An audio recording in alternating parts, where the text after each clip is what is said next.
and welcome to Ask Me About K-Pop, the essential guide for recent converts and seasoned fans alike. My name is Shannon. And I'm Angelica. And how are you doing today, Angelica? I am doing great today, Shannon. I'm so excited for our EXOtravaganza today. Our favorite exhibitionists are finally back with a truly exceptional album. And I mean, I'm not exaggerating when I say that there were multiple points in my first listen that I had to pause and just like breathe for a second. Not exhole. Yes!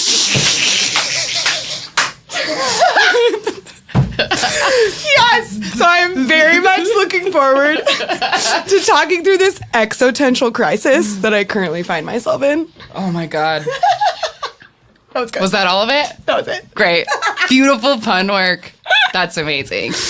Yeah, so that I think that says it all. We are doing an EXOstravaganza episode today, and we're only going to be talking about EXO. And we got limited time, so like let's go jump there. into it. Y'all, we might have people coming in right now because our shiny episode brings in new listeners all the time. So That's very true. in case like nobody knows, this is just a K-pop podcast. We talk about things we like. We've talked about EXO a lot. Our listeners know that. Yeah. But we usually try to frame every episode as sort of like an educational to educate about some aspect of the K-pop industry. And so we've done before like a deep dive into SHINee and their discography and history. And since EXO just recently came back with Tempo, we decided to do an episode dedicated to them. Yes. So, as we've said many times, but in case you don't know, EXO has 9 members, formerly 12. They're Currently under SM Entertainment. Their fandom is called EXOL because there used to be an EXO-K and an EXO-M, and L is between those letters in the alphabet, so cute. And then their fan color, as we hilariously discussed long ago, is Cosmic Latte. AKA white. White. Yeah. Because it's supposed to be the color of the stars as you see them from Earth. Right. So that's the basics.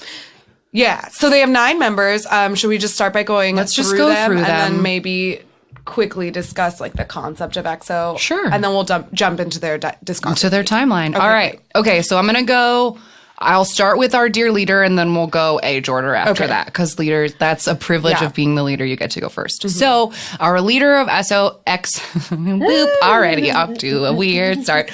Our leader, his name is Suho.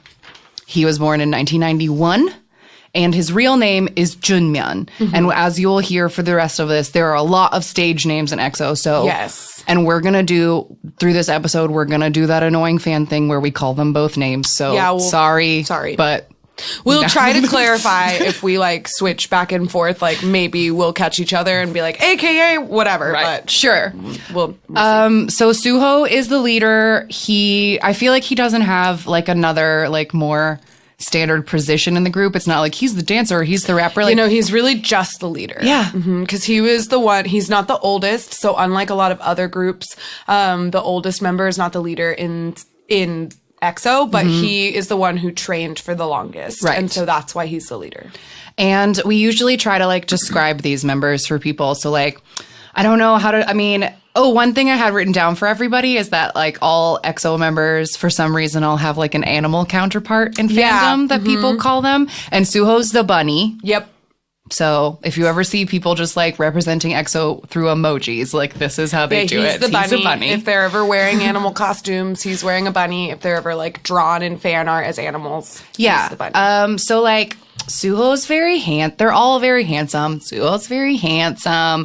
He has really a kind of small mouth and like really good eyebrows. Like really killer eyebrows. He just looks like a Disney prince. I think he looks like the prince from Cinderella. Totally. And during Power, when he had that little Superman curl, he like pulled it off very, very well. Some extracurricular activities for Suho are that he does a lot of acting. In particular, he does a lot of theater. Yes, so he's a musical boy. Yeah, he loves to be in musicals. He's been in quite a few. Just this past year, he was in one called like The Man Without a Smile or something, and he had like Joker stage makeup. It was very upsetting. Didn't like it. But he also was in a drama recently that I didn't watch, but I heard very good things of, called Rich Man, Poor Woman. So if you want to see him like get it on in a sexier way, then watch that one. I've heard it's very good. Okay, so yeah, Suho is sweet. He's a good leader. He's very much like, I feel like back when there were two leaders, that he was the mom and Chris was the dad. And like, he's just kind of a nerd boy, but yeah, but he's super nerdy, and he's very like he's very insecure in a lot of ways, but he's very caring, and like he dotes and like picks up after the mess that are his members. Yes. So that's our sweet Suho. Okay, and now next is the actual oldest member of EXO, and that is Xiumin. That's his stage name. His Korean name is Minsuk. Yes. He was the rapper for EXO-M, which we have discussed before, and we'll talk about in a second. EXO used to be two groups, and he was in the Chinese half. But he is Korean. But he is Korean. His emoji representation is a kitty cat. Yeah, he has very cat-like eyes. So if you're looking through the members and you're trying to learn their faces, Xiumin looks like Peter Pan. Yes, I wrote pretty little elf boy, because like, he's always just looked kind of like magical. And yes, his eyes are like very distinct and kind of cat-like. And he has a gummy smile. Yes. And one of my favorite like fandom jokes about Xiumin is that like he is a father of 4, like that he has a secret family.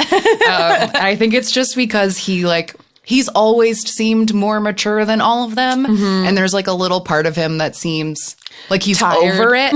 Yeah. Like, I just want to go home to my wife and my 4 kids. Like, so that's just like a joke that people make a lot, because he just seems like he's got something else going on outside of all He of this. also like doesn't do that much outside of EXO. He's very private. He's very private, and he doesn't he is or was recently on a show called It's Dangerous Outside the Blankets, which is sort of like a reality show.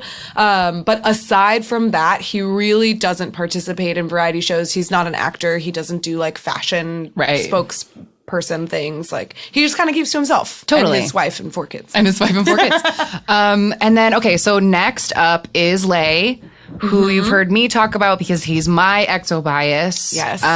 He is from China, though. He's not a Korean member. He's the only Chinese member that is still a part of EXO. Correct. And his given Chinese name is Sang Yixing. Yes.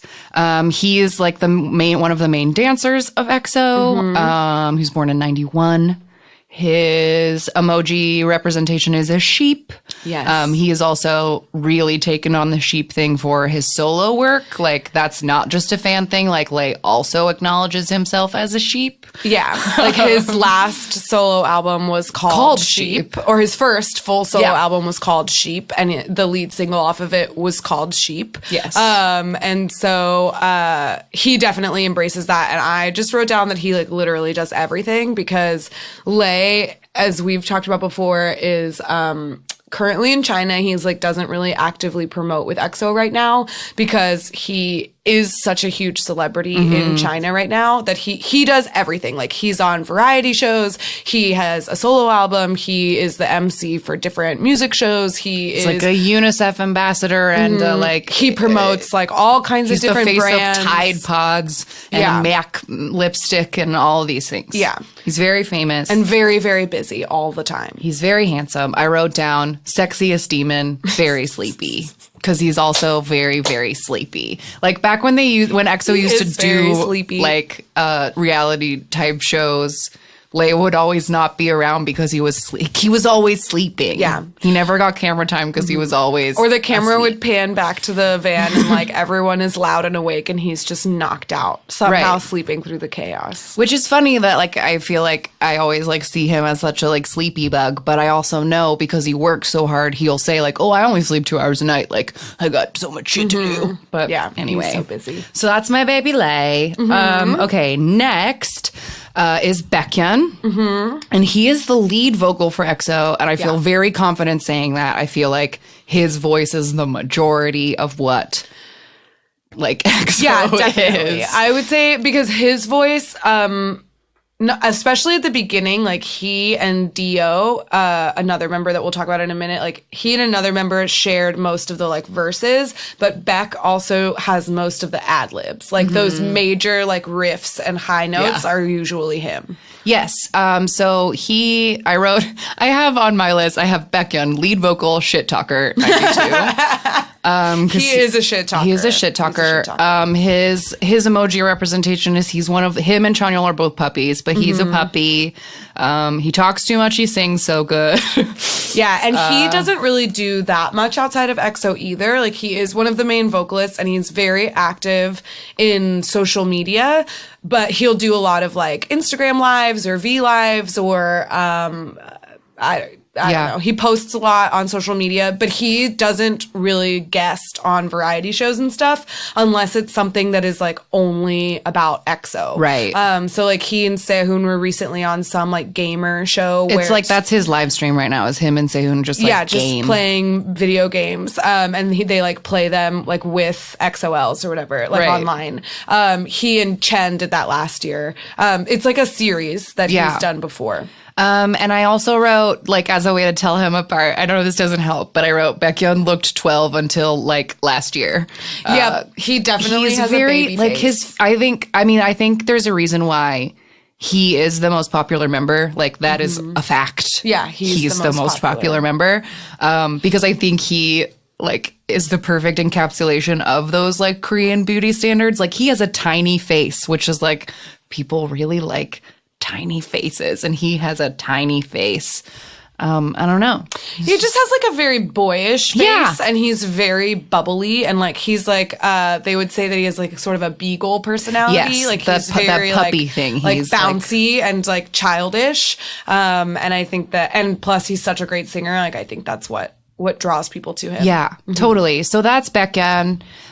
Next up in age line is Chen. His real name is Jongdae, Kim Jongdae. He was also in EXO-M. He's another, like, main vocal. Yeah. We talked really early on about the, like, subtle differences between a lead vocal and a main vocal. Yeah. And Chen is a main vocal because he sings great and he gets to sing a lot. But, like, Baekhyun gets the chorus lines, which, like, makes him the lead, you know? Yeah.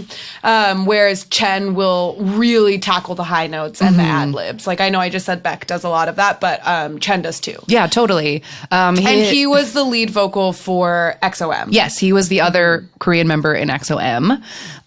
His emoji representation is a dinosaur or like sometimes an alligator or a frog because there isn't a dinosaur emoji, but yeah, that's what he gets. He's a little T-Rex.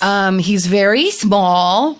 He has like teeny weeny hand, like everything about him is so small. Except for his voice. Yes. His voice is so loud in singing and in speaking. Right. He also has a very whiny voice that the members will make fun of him for. Yes, I have a clip to show you. This is like Chen's catchphrase. He just always goes, like, there's videos and videos and videos on the internet of him just like, he's so whiny. And that's what they always like give him the most shit about. Yeah. But he's super, super handsome. His face is like so square. It's so angular. Like I think he looks so good when he has blonde hair and it's kind of like wavy. I love my blonde. And yeah, he has the voice and the face of an angel. Yeah, he's totally. Just a little pocket person. He is. And it was very cute. There was, I think we've brought up the show before, but there's this show called Return of Superman where like celebrity dads take care of their kids. And there was this one actor dad whose youngest son looked exactly like Chen. Yeah, like so much. Exactly. So he came on an episode and they like hung out together and it was crazy because they look like twins. And it was really funny because on that episode, Chen is like, it's funny that your son looks so much like me because you look so much like my dad. Yeah. So it's really, really adorable. But aside from that, like Chen does nothing outside from EXO. Like he doesn't do fashion modeling. He does not do variety shows. He doesn't guest on things. He doesn't MC. Like, he just hangs out. You're right. I don't know what he does, but he does. But he's not hanging out in the public eye. I wish he'd come out with like a solo album or something. I would buy that. That would be great. He has done like the occasional like SM station or like he does a lot of SM stations. That's true. And Finding like Sugar Man show or whatever. King of the Masked Singer. He does those things. He does a lot of singing things. Yeah, singing things though, because like he's a very good singer. Yeah. Okay. Next in our age line, still 92 line, it's Chanyeol, who is Angelica's favorite. And she just pouted. Like I said his name and she just pouted like I slapped her. I'm so sorry. Because his existence offends me.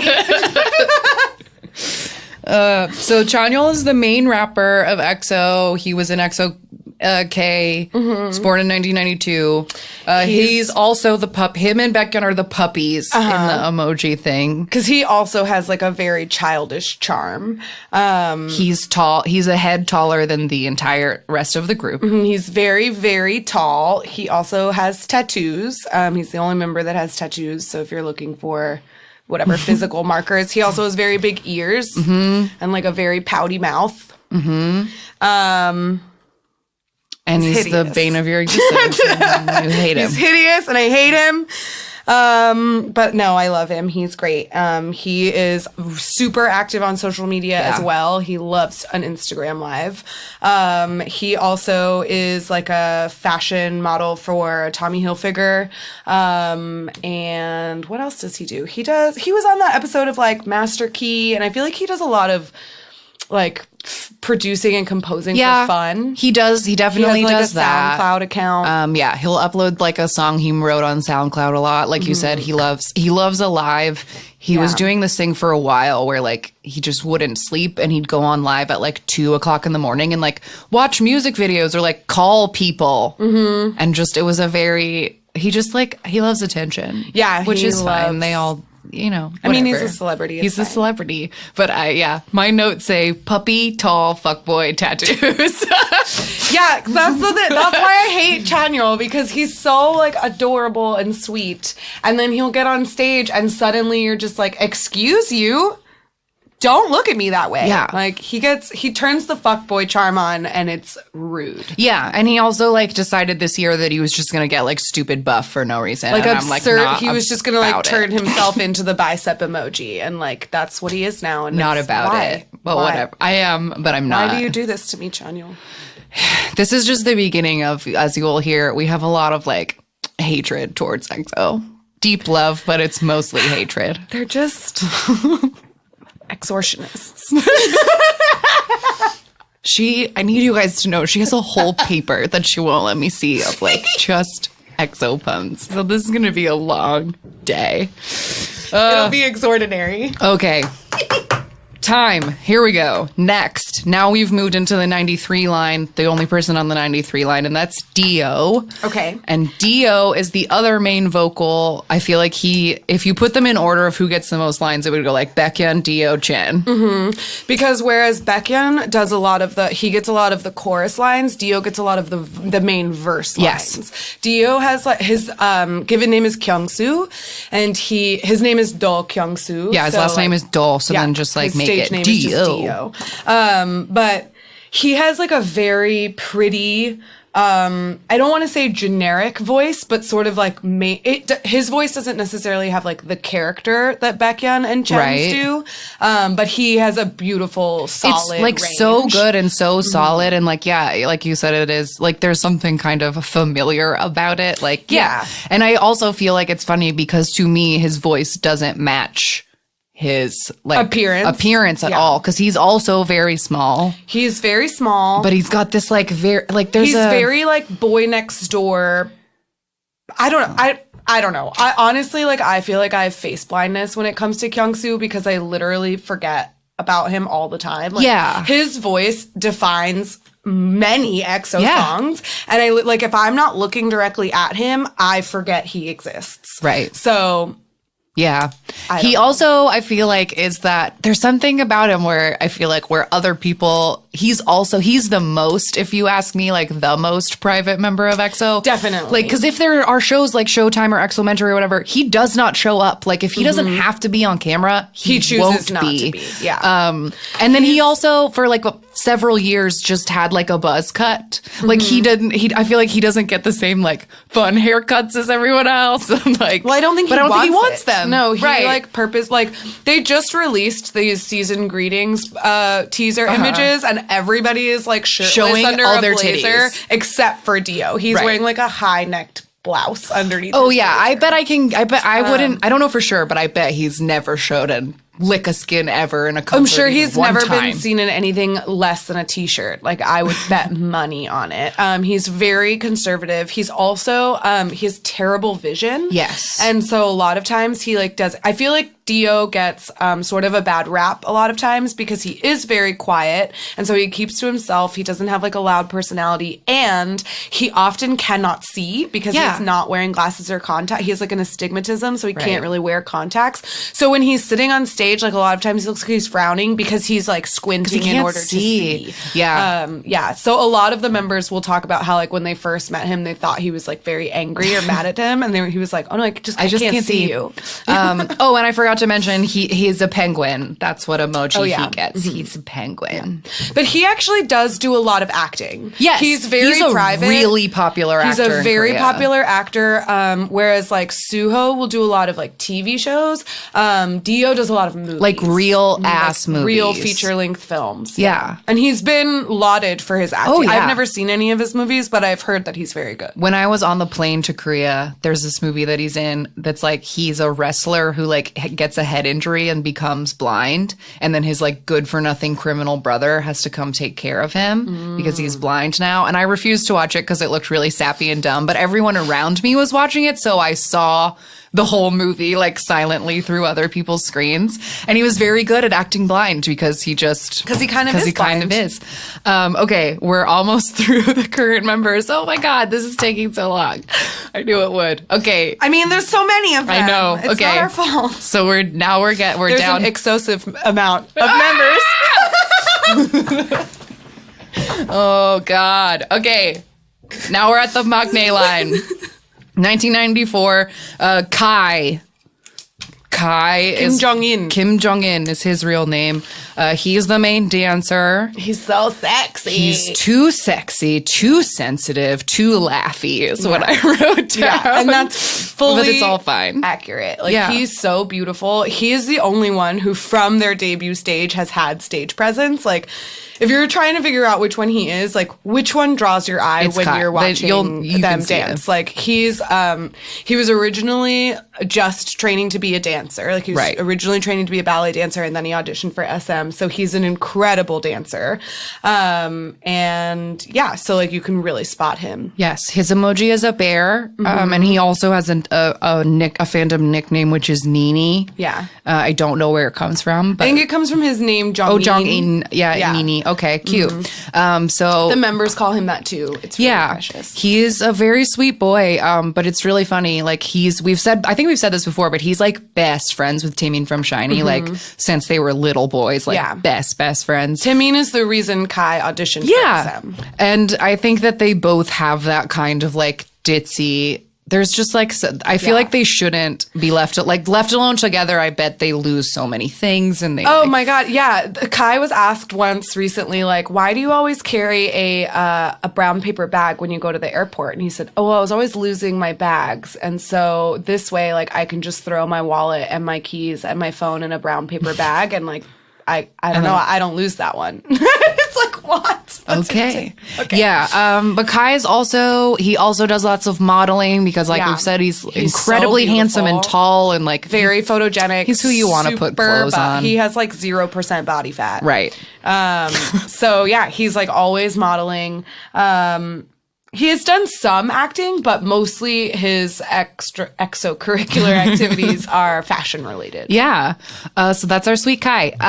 Now it's time for the baby, the maknae, sweet Sehun. That's his real name and stage name. He was born in 94, and he's one of the other rappers in EXO. He was in EXO K. Yeah. Originally. He's both a key member of the rap line and also the dance line. Like, the dance line was sort of Lay, Kai, and Sehun. Yeah. And Chanyeol, Kai, and Sehun, and Schumann-ish are like the rap line now. Quote unquote. So Sehun is the maknae, but if you ask me, for the last 4 years, he's looked older than all of them. Yeah. When we first got into EXO, it was during their Lucky One promotions because we looked at Sehun in that blazer and we were like, who's the DILF with the eyebrows? Yes, he looks like a hot dad, but he's younger than all of them. He's younger than all of them. He's tall. His shoulders are so broad. And he's so gay.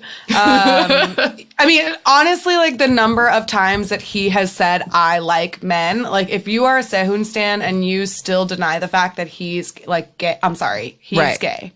Allegedly, just in case this bites us in the ass in 5 years. But you know what I mean. I wrote on my paper, I wrote too hot, too young, too gay. Yeah, like, I mean, remember when he posted those pictures with his, like, sugar daddy chef in the Bahamas, or I don't know where they were. Like, they went on some sexy beach vacation. Like, get it, Sehun. Yeah. So he's really, really, really attractive. And I feel like so beautiful. That's what you need to know. He has this, like, glare. He has really, really he has big the bitchiest bitch face, but it's like a hot bitch face that makes you be like, bitch face. Ooh, I want to know what you're mad about. But then he breaks into a smile and you realize, like, oh, it's not a bitch face. He was just like thinking. I feel like he's one of those people, like, of everyone in EXO, to me, stage Sehun and regular Sehun are the most different. Yeah. Because he, like, in real life, he's just, like, on Busted or whatever. He just seems, like, very sweet and very shy and kind of giggly and small. But when he goes on stage, he looks like he could kill you with his eyes. Yeah, totally. But he's very sweet.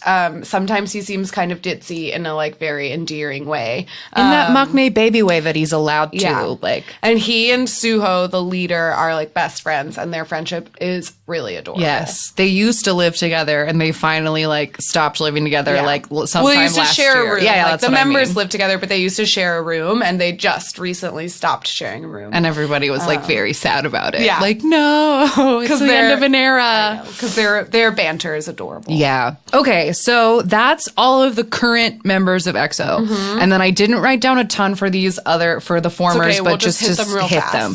So if you want to know more about these people and how they came to not be in EXO anymore, please listen to our contract disputes episode, because we're not going to go back over that today. Yeah. Because we did it in great detail like 10 episodes ago. Okay. So former members, there was Chris, who was the leader of EXO-M, because there used to be two leaders because there were two groups. Yeah. He was born in 1990 and his real name is Wu Yifan. He is Chinese, but he's also Canadian. Right. He was the first to leave EXO. Yeah, he was the first to leave. He currently does, like, solo stuff. He's put out a solo album. He's been in a couple movies. Including a Vin Diesel movie, which was, like, including a Vin biggest. Diesel movie and that, like, super weird Cara Delevingne, like, sci-fi movie. Oh, yeah. Valerian. Yeah, that one. I forgot about that. Didn't see it, though. Then there's Luhan. Right? He was the lead vocal of EXO-M, and I also saw that he was the face. Like, yeah, he was the visual of EXO-M. because he has an even smaller face than Baekhyun. And he really does look like Peter Pan in a different way than Schumann does, because Schumann has, like, those cat eyes. Luhan just has, like, this perfect little doll face. Like, he's so pretty. And for a lot of his time in EXO-M, they gave him kind of like a perm where he had like wavy hair. It was very beautiful. Yeah. He was the second to leave. So Chris was the leader of EXO-M and part of the rap line. Luhan was lead vocal and visual. Luhan has, like, a very, very successful solo career in China. He's super rich. He has a hot girlfriend whom he, like, put on his own Weibo account, like, this is my girlfriend. Like, y'all want to fight about it? Like, he's very No one tells Luhan what to do anymore. Because he's like one of the richest people in China. Yeah. And he's on like this sort of like China's Best Dance Cruise style show. He's very busy. Yes. So is the very last former member, Tao. Ji Tao is his Tao. real name. I can't speak Chinese, so if I said that with the wrong inflection, I'm sorry. But that's where it came from. He was born in 93, and he was a rapper for EXO-M. Yeah, He's also like a martial artist, acrobat kind of guy. Yeah. He's like a world champion martial artist or something, and he was the maknae of EXO-M. He also has a very successful solo career in China as well. I don't think he's as busy or successful as Luhan. Right. Luhan is definitely like the most successful EXO member, I think. But yeah, so Tao's still around. Tao's very active on social media. And that's that. They are no longer a part of the group. Okay. Well, that was the members. We got all of the like deets out of the way. So like we did in the Shiny episode, I think now we're just going to like go through their timeline, play a couple clips of some of their like singles, talk about how we felt about them, all of that stuff. Yeah. So to begin, the general concept of EXO. Oh, yes. There we go. Was that there were two groups. So they debuted as two separate entities. There was EXO-K, which had 6 members. They were all Korean, and they sang in Korean. And there was EXO-M, which had 6 members, 3 of whom were Korean, 3 of whom were Chinese, and they sang in Mandarin. They sang the same songs as EXO-K, but just like Mandarin versions. And they promoted separately, and they made separate music videos. And it was just like all separate because they wanted to, I guess SM just wanted to like try to be as global as this possible. was like this was one of, we've talked about them before, like Lee Soo-man who used to be in charge of SM.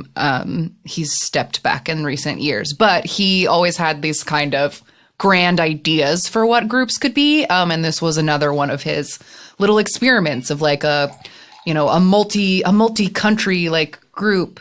But as you see, as we move through the timeline, like they didn't stick to them being 2 separate groups for very long because it's a weird thing to do. It's weird to do. And also it became very obvious very quickly that EXO-K was promoted over EXO-M. Like it was very uneven, which is one of the reasons 3 of the Chinese members left, because they just like weren't getting really what they signed up for. And I totally like see how that's really like, it makes perfect sense that like SM Entertainment has all of these ties with all of these Korean music shows and they know how to promote in Korea. Yeah. But then to just like slap together a Chinese group where like China doesn't have the same music show culture.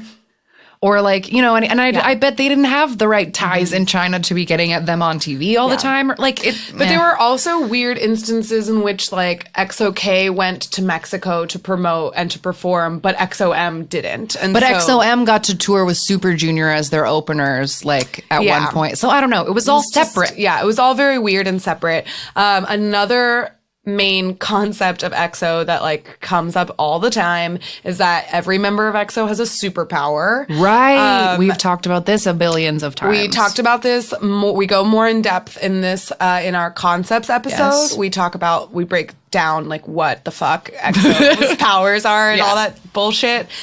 Basically, they were supposed to be like these 12 guardians of like different universal elements or whatever, and they were like separated to take Tree care of of life the world, whatever, something. blah blah blah.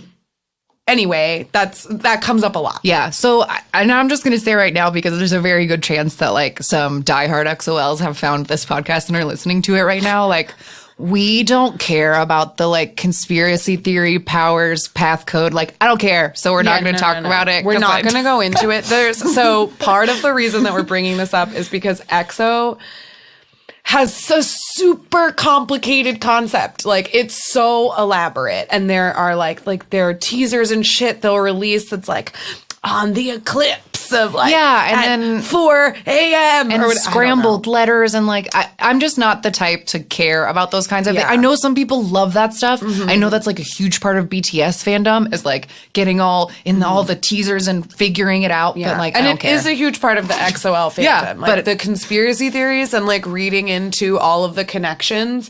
are a big part of it. And it's even something that like it still happens. Like this recent comeback, Don't Mess Up My Tempo, is them like getting out of a cube that they got put in 10 music videos ago. Yeah. So like it's all connected. Okay, let's get into it. So,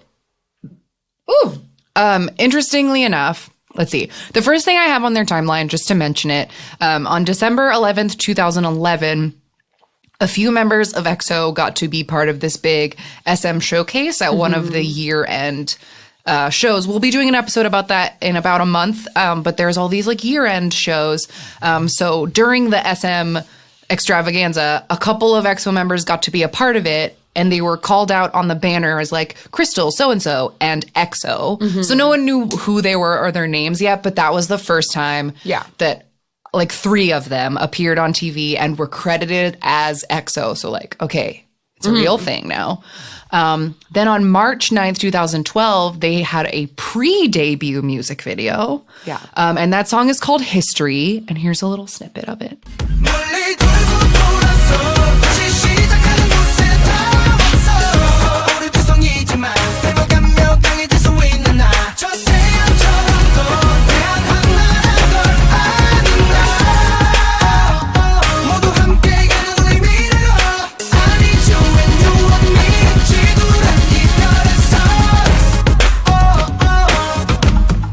Yeah, so that's History. I thought it was interesting to read that like it like peaked at 88 on the chart. So it's not like this was an immediate smash out the gate, like, wow, EXO. Like, no one really paid attention to History. It eventually became like a fandom meme because the choreography, they put their hands in their pocket. You have to wear baggy pants. And they wear like silvery harem pants. And the beginning of the choreography is them with their butts to the audience, and they just like shake their pants. Yeah, they put their hands in their pockets and they go, blah, blah, blah, blah, shake their pants. And they just like shake their pockets. It's really weird.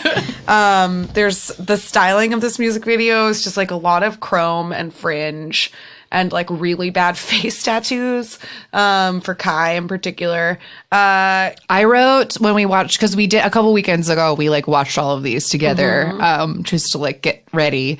And we said that this song sounded like TVXQ. Yeah. Which makes sense for the time, like 2012 SM. It like makes sense that it kind of sounds like that. It kind of looks like the Ring Ding Dong video a little bit. As far as the styling goes. And it has a lot of auto-tune in it. Like EXO had that sort of like noise electronic background is very common for EXO. They do it even still today in their more recent albums. But like that noisy instrumental in the background is like very much what EXO does.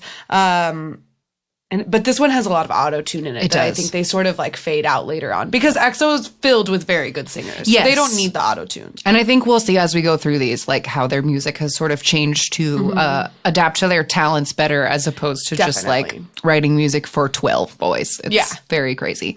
Okay, so that was History pre-debut. And then in April, their official debut. This was promoted separately, like 2 groups. This song, they have 2 different music videos, and only EXO-K promoted on Korean music shows. Right. So the debut single was called Mama, and here it is. Careless, shook anonymous, motherless, no one will care about me. 잃어버린 채 외면하는 것 같아 참을 수밖에 없어 눈을 감지만.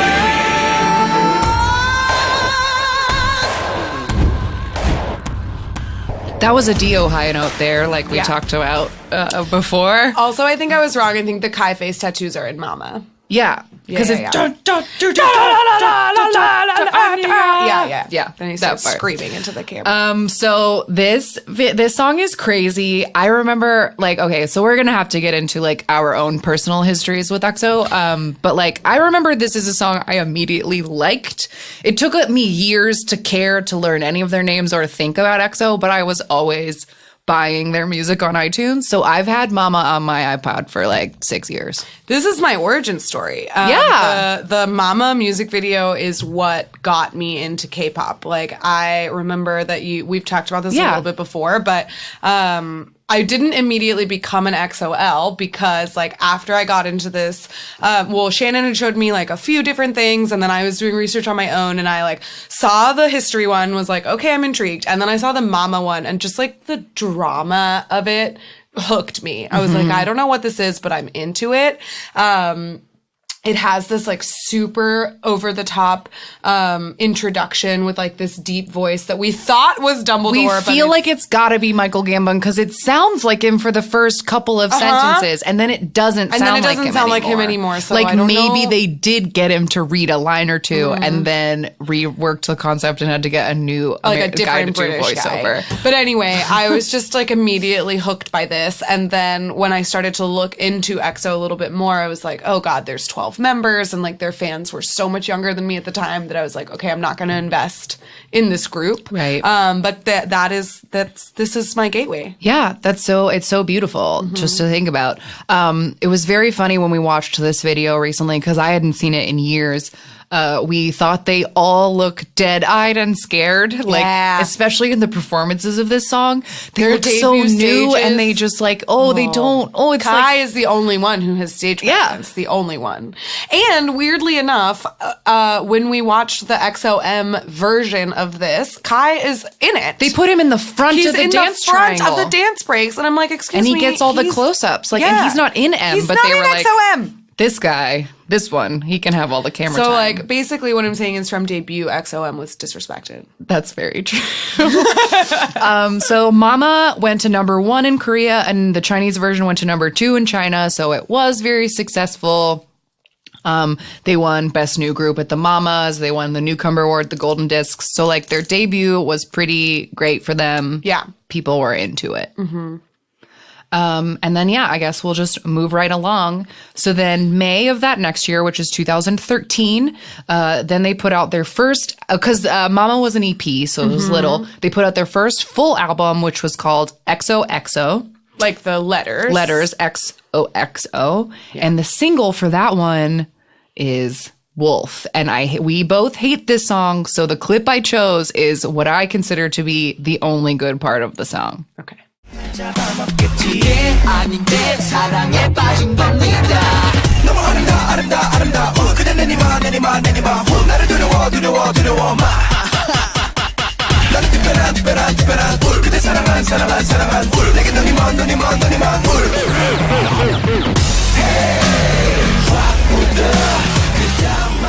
No, I can't even let it get to They it. got woof. They got woof. Ow! Yeah, okay. That song sucks.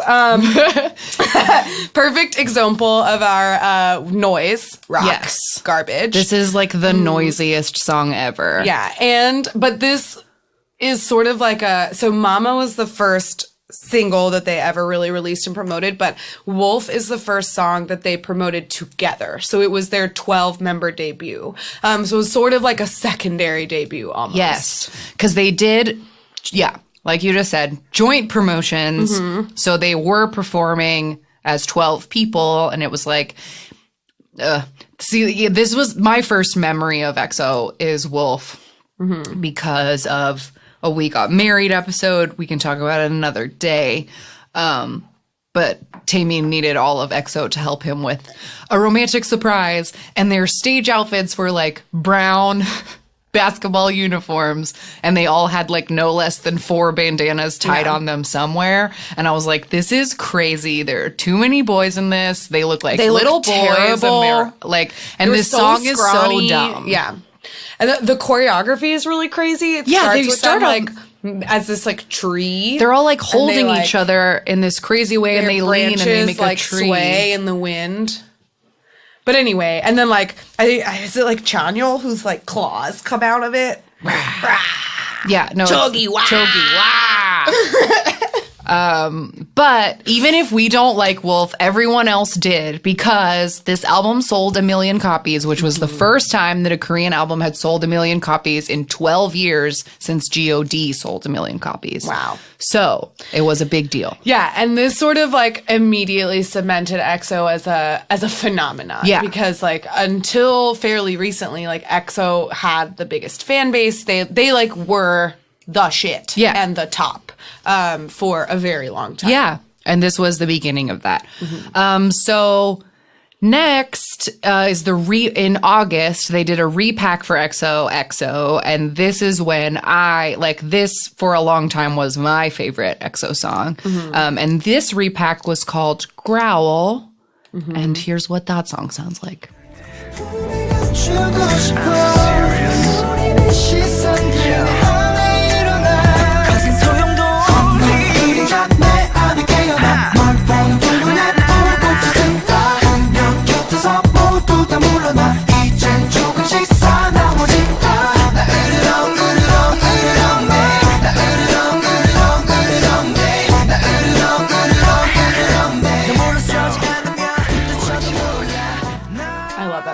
Me too.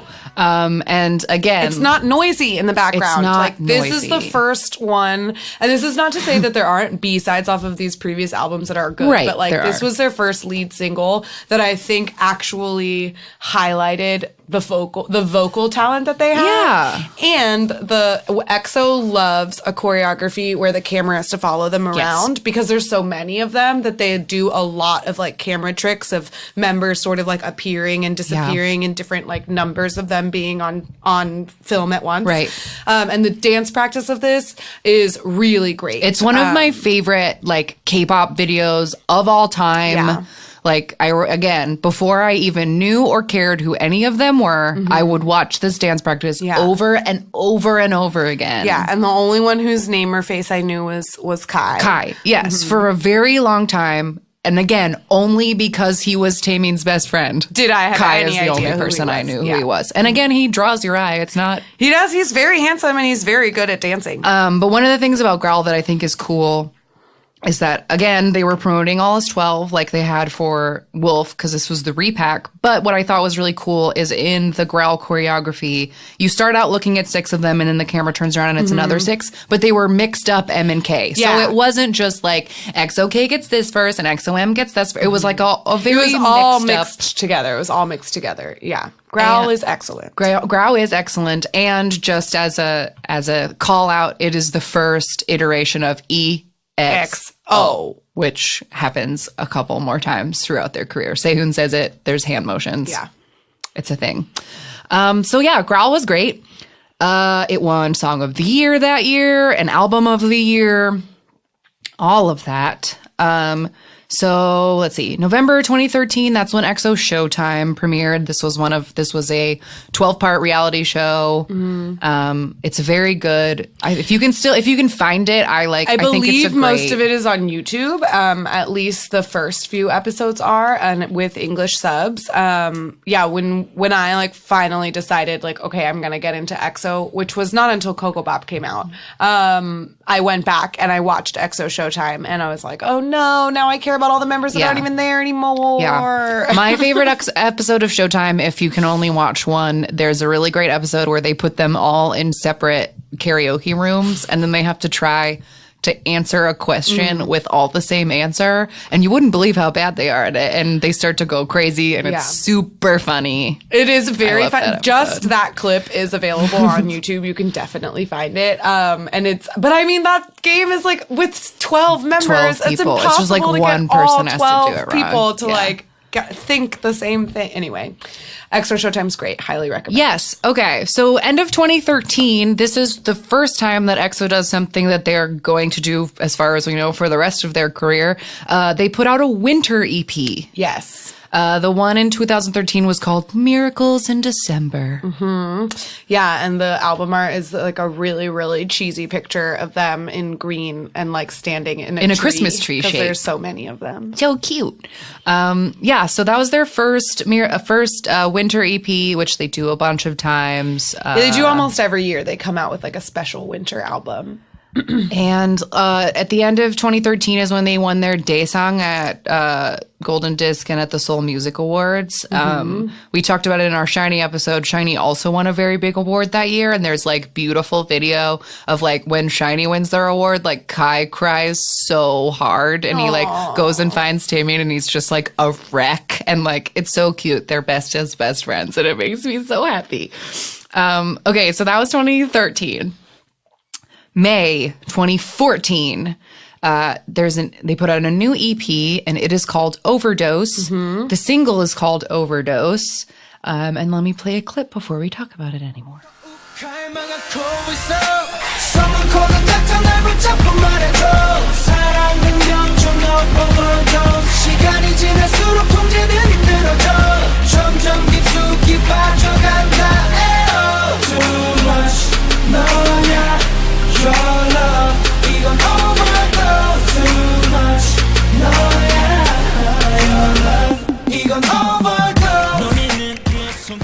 Okay.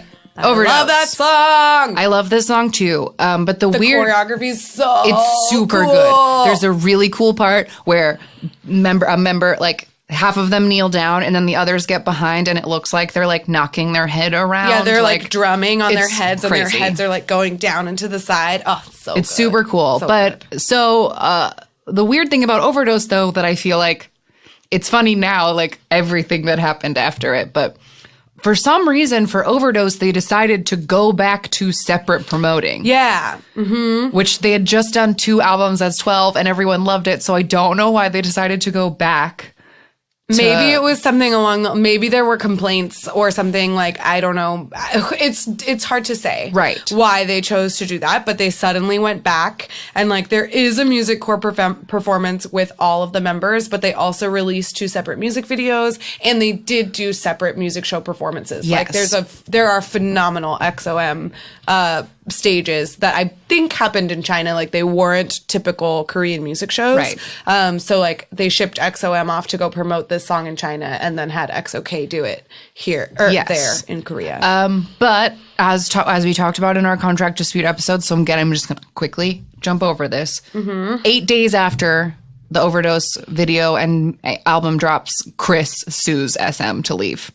So here we go. Now we're doing it was a shock to everyone, and it was like a very nasty legal battle. Yes. There were a lot of accusations thrown around, honestly, a story that is very different from the story Chris tells now. But yeah. Yeah. So go back to that episode if you want to hear all the deets. But weird. So that happened like right after this song comes out. They had also already sold out all of the tickets for their first concert. EXO from EXOplanet #1, The Lost Planet is the name of this tour. We'll talk about all their weird tour names.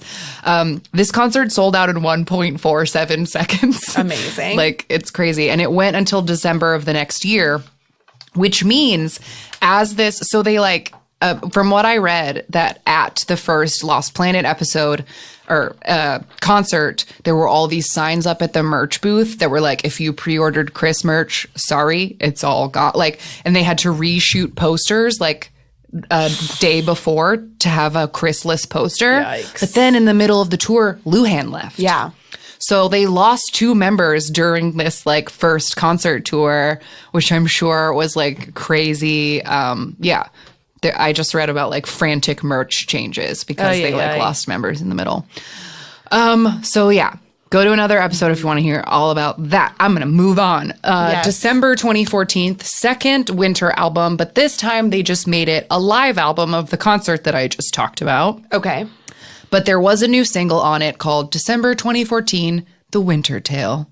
And that was the single, the single for their winter live album. And I wrote this live album went to #1 on the Gaon chart. And I wrote in my own notes that I love this album. It's a very good live album. And I like it a lot. It has like all the members' solo songs on it. It's really good. Awesome. Okay. So that was 2014. Done it. We're getting through it. That's 2014. So now we're moving on to 2015. 2015. So they start another concert tour. This is very frustrating, I found, when looking through their stuff. Is like EXO has been constantly on tour since 2014. EXO is constantly on tour. honestly, I think they've had more tours than they have studio albums, because this Tempo album is only their 6th one, but they have like 7 concert tours. 4. They've done 4, but they spread out they go on for so long. Yeah. Because like, they're constantly on tour. They're constantly on tour. So this first concert that we talked about where like they lost members and it was crazy went from May to December. Then in March of the next year, they start another concert tour. This was Exoplanet 2, the Exolution. I have better puns than that. Yeah, that's okay.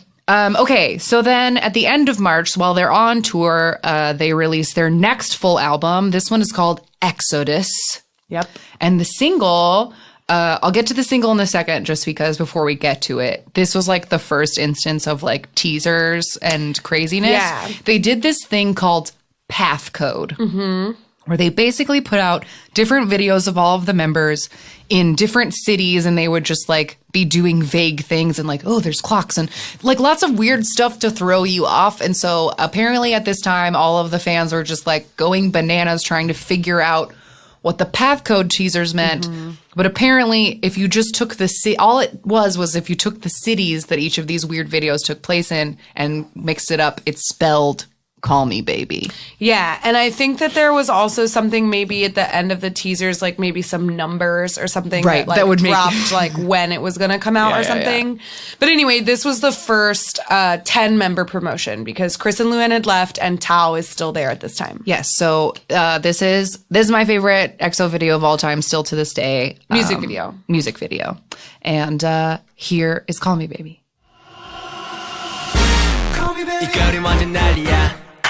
사람들 쌓이는 남이야 함께하는 매 순간이 like boom boom boom boom boom Hey girl 영원 같던 찰나 운명 같은 순간 나를 한순간 뚫고 가 넌 내일을 불러주면 나에게로 Oops, sorry, I ended it too soon.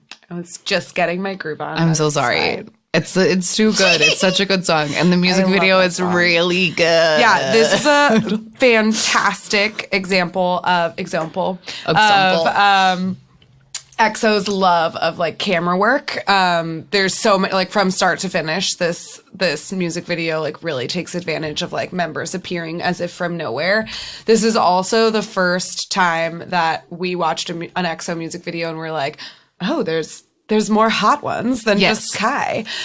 Still didn't learn any names. No. But acknowledge that there were other ones. Acknowledge that there was a blonde that was hot. Lay. That was Lay. There was a curly-haired one that was hot. That was Chen.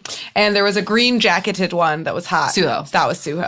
And after Call Me Baby came out, I learned Suho's name because I watched Exciting India, which is a variety show. Suho went on with Mino, where they like traveled to India and were just sort of like they were like learning about Indian culture and like spreading the word of K-pop in India. Yeah. So at this point, I knew Kai. So now I know Kai and Suho's names. Yes. And that is all. That's all. And I know Chen's face. True.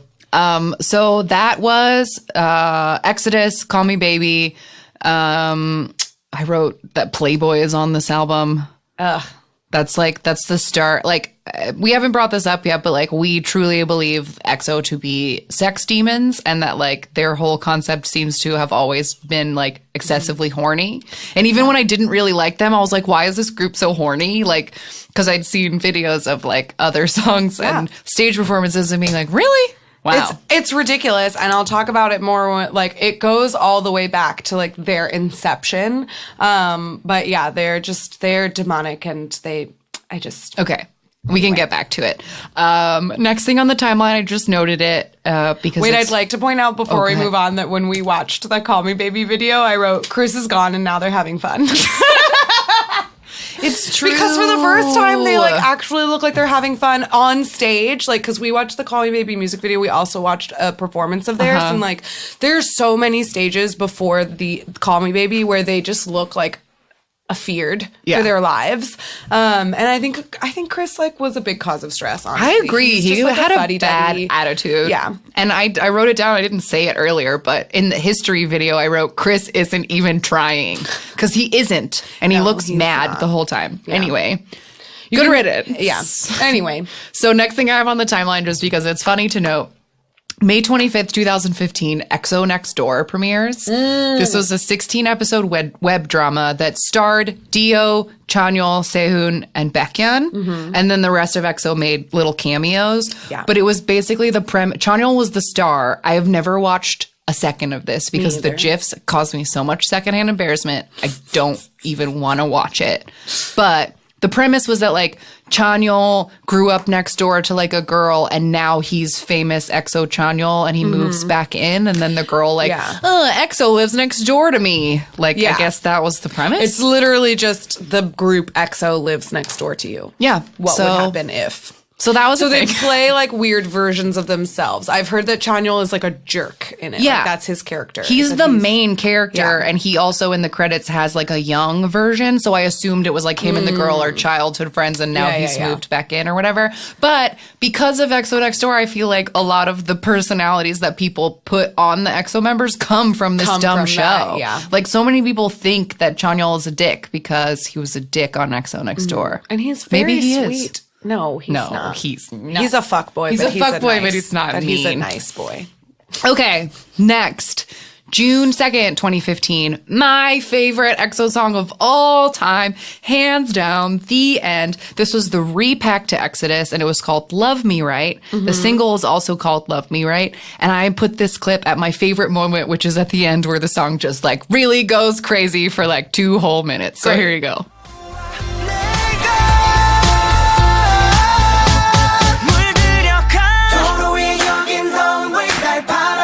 So make you wait, just love me right, baby, love me right, 내게로 망설이지만 넌 내가 두긴 나의 universe, just love me right, 내 우주는 전부 너야, just love me right, just love me right, just love me right, 내 우주는 전부 너야.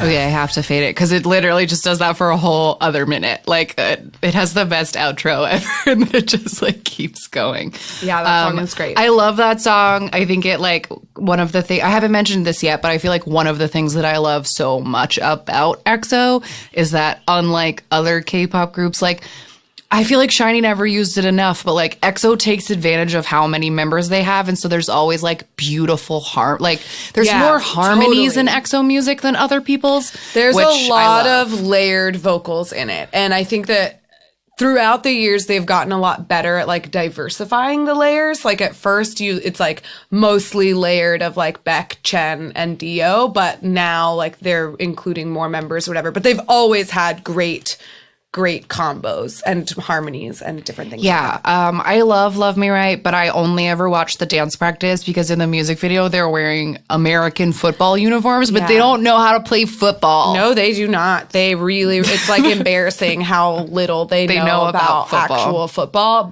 Both of us grew up in Texas, so we know a lot about how football is played. It's supposed to work.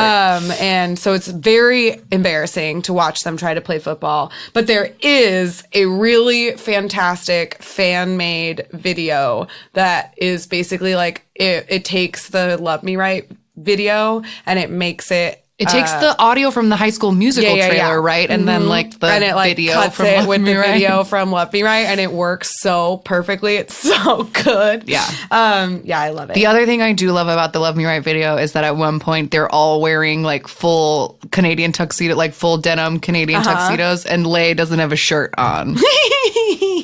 Love that.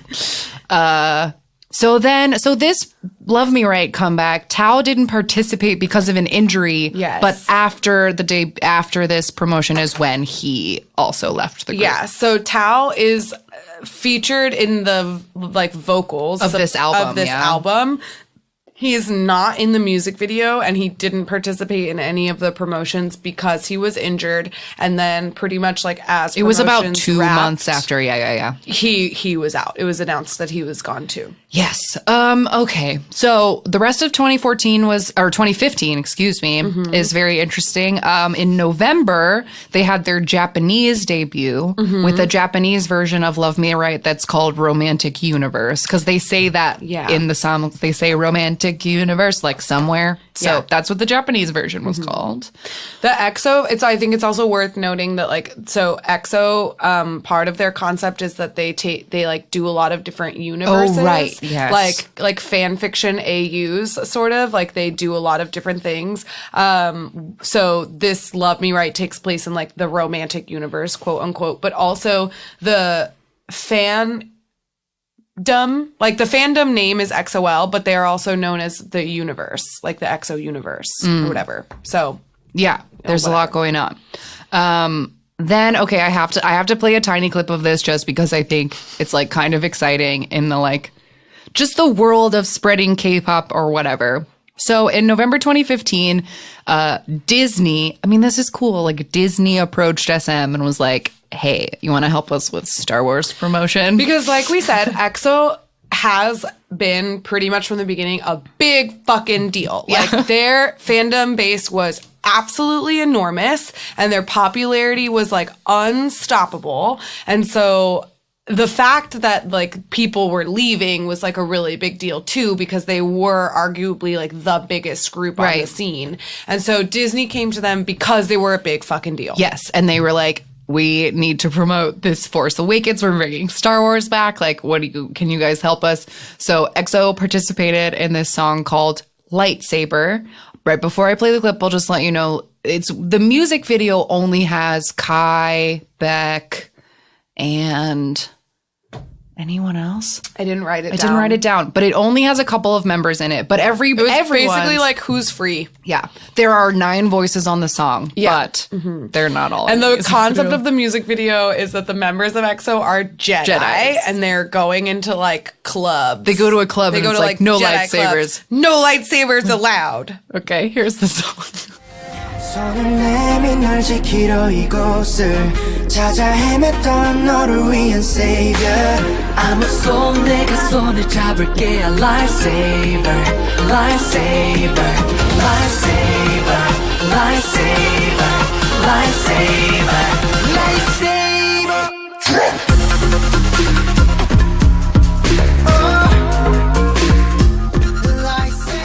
Okay, that's enough. They're going to say lightsaber 12 more times before the chorus is over. Pretty much the only thing they do say in that song is lightsaber over and over and over again. The performance, they perform that song at their concerts, like in with their tours, lightsaber choreography. with these like crazy light sticks. It's really stupid. It's really stupid. So much of EXO is so stupid. Nobody loved them. Okay, wait. I have to, before we move on in the timeline, just because I don't know if it makes any sense, and like this is a call to like any EXO-L who are listening. What is the deal with the dwarf outfits that they wear at the gnomes? Gnomes. It's gnomes. They're gnomes. Why? There's this. It's like we've watched one full EXO concert together, which is great fun. But in the same concert, which they are like in wet t-shirts in the rain and humping the floor, they will then come out in pointy hats and capes and curly shoes Almost immediately after humping the floor. And it's like, what? Who is this for? I think it's another one of their universes. Yes, like, because at the beginning of the Power video, it comes up in the So, wheel. like, there is a universe in which the EXO members are little gnomes, and they wear, like, pointy, like, dunce hats and, like, colorful capes and, like, big floppy shoes, and they look like fucking morons. And all I can say is that I'm really glad they don't do it anymore. Yeah. Like, it doesn't exist anymore in this, Yeah. this most recent tour is the first one that they didn't have any gnomes, and like thank God, because now they're all adults. Like these are grown men that like should not be wearing these outfits. I agree. Okay, moving along in the timeline. So that was their Star Wars thing. That was cool, I guess. Winter album for 2015 was called Sing For You. Yes, and I wanted to point out at this time that EXO, because they're such a big deal, like they do a lot of like philanthropy and have been like given national accommodations and stuff, because EXO really helped push the international fan base, they helped to bring in a lot of international fans to this Hallyu wave. And Sing For You and all of the subsequent Christmas albums that have come out is a part of a program called Smile For You, which is a joint venture between SM and UNICEF, which promotes music education for children in Asia. And so part of the proceeds of Sing For You and all of their subsequent Christmas albums go toward this education program. Okay. Well, that's very nice. Yeah. Okay. Next up, we are in, it's a time for 2016. It is time for 2016. This is the first crack in our because hold. Yeah, we purposefully I didn't want to we actively ignored EXO. Didn't want it. No, I will not. I refuse. I will keep you in EXO. And EXO. Like I said, I've been buying their music on iTunes since the beginning, but it was a group I kept at a purposeful distance. Yeah. And so then they were not going to let that stand. Right. So they came for us with a vengeance. June 9, 2016. The album is called Exact there's an apostrophe between ACT. And this was interesting because this was the first time that they did a double single where they put out a Monster and Lucky One at the exact same time. And they promoted them jointly on music shows. Yes. Okay, which clip? I mean, I guess I should play. Start with Lucky One. Okay. I don't know. So here, I just don't want people to be confused. So here is Lucky One, also in my top favorite EXO singles ever.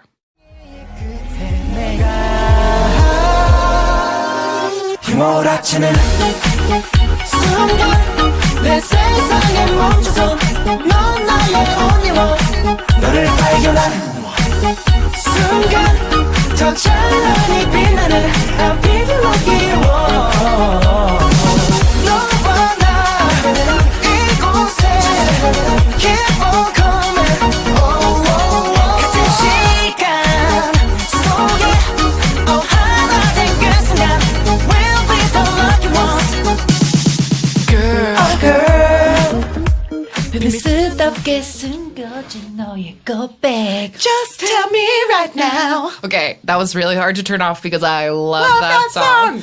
But as we've mentioned before, it has a really bad music video. Yeah. Watch performances of Lucky One. Lucky One is bittersweet for me, honestly, because the performance, it's included in many of the playlists that we've made of best K-pop videos of all time is this one performance of Lucky One. We call it the mermaid pants performance. Yeah, because they're wearing shiny bluish purple pants and they all look so good. This is the one where Sehun is who is that Who is that fucking hot he dad? Looks so good in it.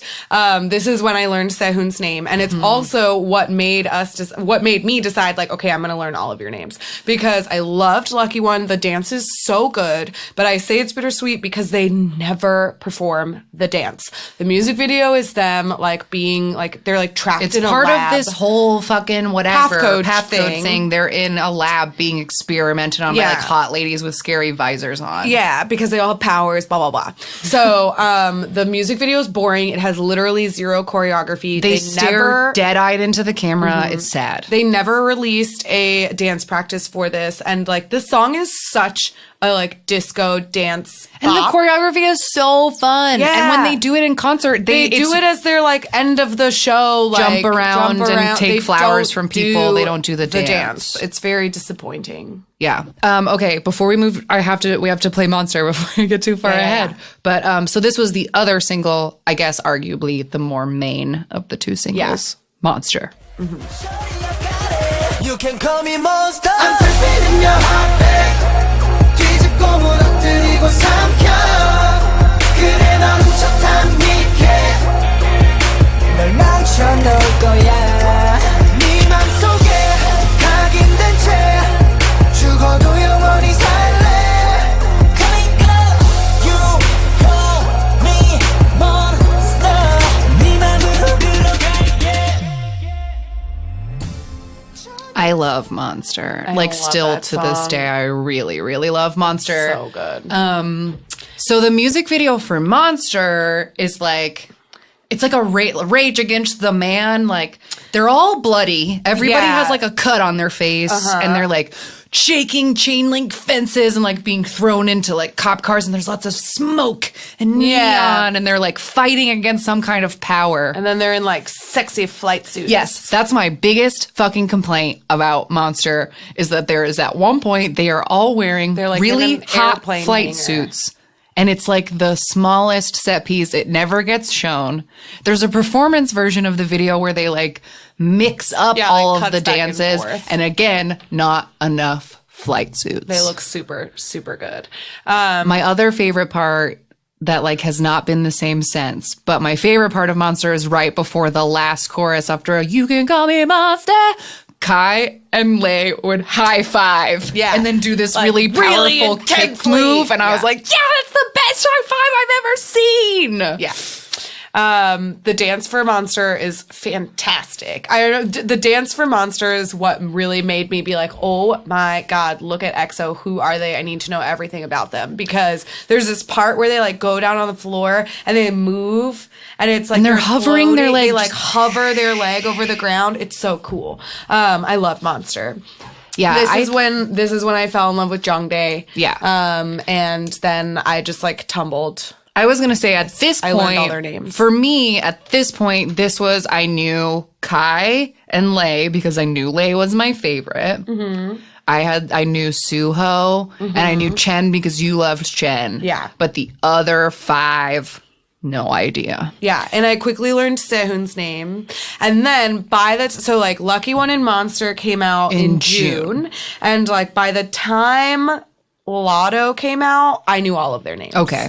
I hadn't deep dived into like EXO Showtime and stuff yet. Right. But I you knew had learned all some their names. names and faces by the time Lotto came out. Because I also remember it must have been like, it sounds right that it was about around this time we were in the waiting room at dance class and you were trying to name all the EXOs for me and then you got stuck and like Yeah. Allie came in and was like this one and this one and I was like, yeah. wow, this is crazy. This is so many boys. I still wasn't fully on board. I knew I loved the song, but I hadn't gone full EXO-L You yet. hadn't decided to learn them yet. So after this Monster Lucky One, this is then their 3rd concert tour, Exoplanet 3, the Exordium. Mm-hmm. Great concert DVD. Get a hold of that one. Real good. Fantastic. And then in August, the repack for Exact was called Lotto, and the single is called Lotto. And I have to play a clip of it, and I'm sorry. This is not a quality EXO song, if you ask me. It's just another like noise. It's just so auto-tuned. Lipstick shadow wine color la la la la 하얀 champagne bubble shower la la la la 생애 한 번일지도 몰라 꾹 참았던 본능이 튀어올라 어쩌나 I just hit the lotto la la la la oh oh oh Well, as much as we were dancing right now, it's not real proof that we don't like this song. Like, oops. It's just not great. There's a lot of things about the song that I do like, but as a whole, it doesn't do it for me. Like, I don't think EXO needs auto-tuning, so like it's just that alone. Jongdae does bothers not me. need to be auto-tuned at any point in time. Yeah. None. Never. None point. Yeah. None so- whatsoever. But I also remember Lotto being the first moment of what would be many moments of pain for me as a new Xingmi that like, oh, Lei doesn't get to be around very often. Like if I had known, I was about to say if I had known I would have picked someone else, but it's not true. That's not how it works. It doesn't, he picked it doesn't me. work that way. But it was no very choice. sad to get into EXO and realize so quickly that the member I liked most was not going to get to be around very Yeah. often. Because- He's in the Lotto video in like one of the dance scenes, but for the most part, And he has like a solo set piece. yes, but he didn't get to promote it with them. He was like fully gone. Yeah. Because at this point, there starts to be, and we're not going to get into the details of this, but there start to be like political tensions between China and Korea. And because Lei or Yixing is like such a hugely important celebrity in China, he had to sort of like go back to China and be like the Chinese ambassador that he is. And so because he has like a very interesting sort of like political bridge. Like he can play that part in a lot of ways. It has to be so careful. But it's very tenuous. Like it is very, very, very careful about the role he plays as a member of EXO. Yeah. Okay. So that was Lotto. That was a repack. One more fun thing to talk about in 2016, or there's a couple more fun things in 2016. But in September 2016, EXO put out like a kind of fun single where we didn't bring it up on our variety show episode, or maybe we did for just a second, but there's a show called Infinity Challenge or Infinite Challenge, and Yoo Jae-suk is one of the many cast members of it, and he like lost a game or something on an episode of Infinite. He somehow lost a game on Infinite Challenge. So then they did a special episode where he had to record a single and perform it with EXO. Yeah. And this song is called Dancing King. I love it. Here's a little taste.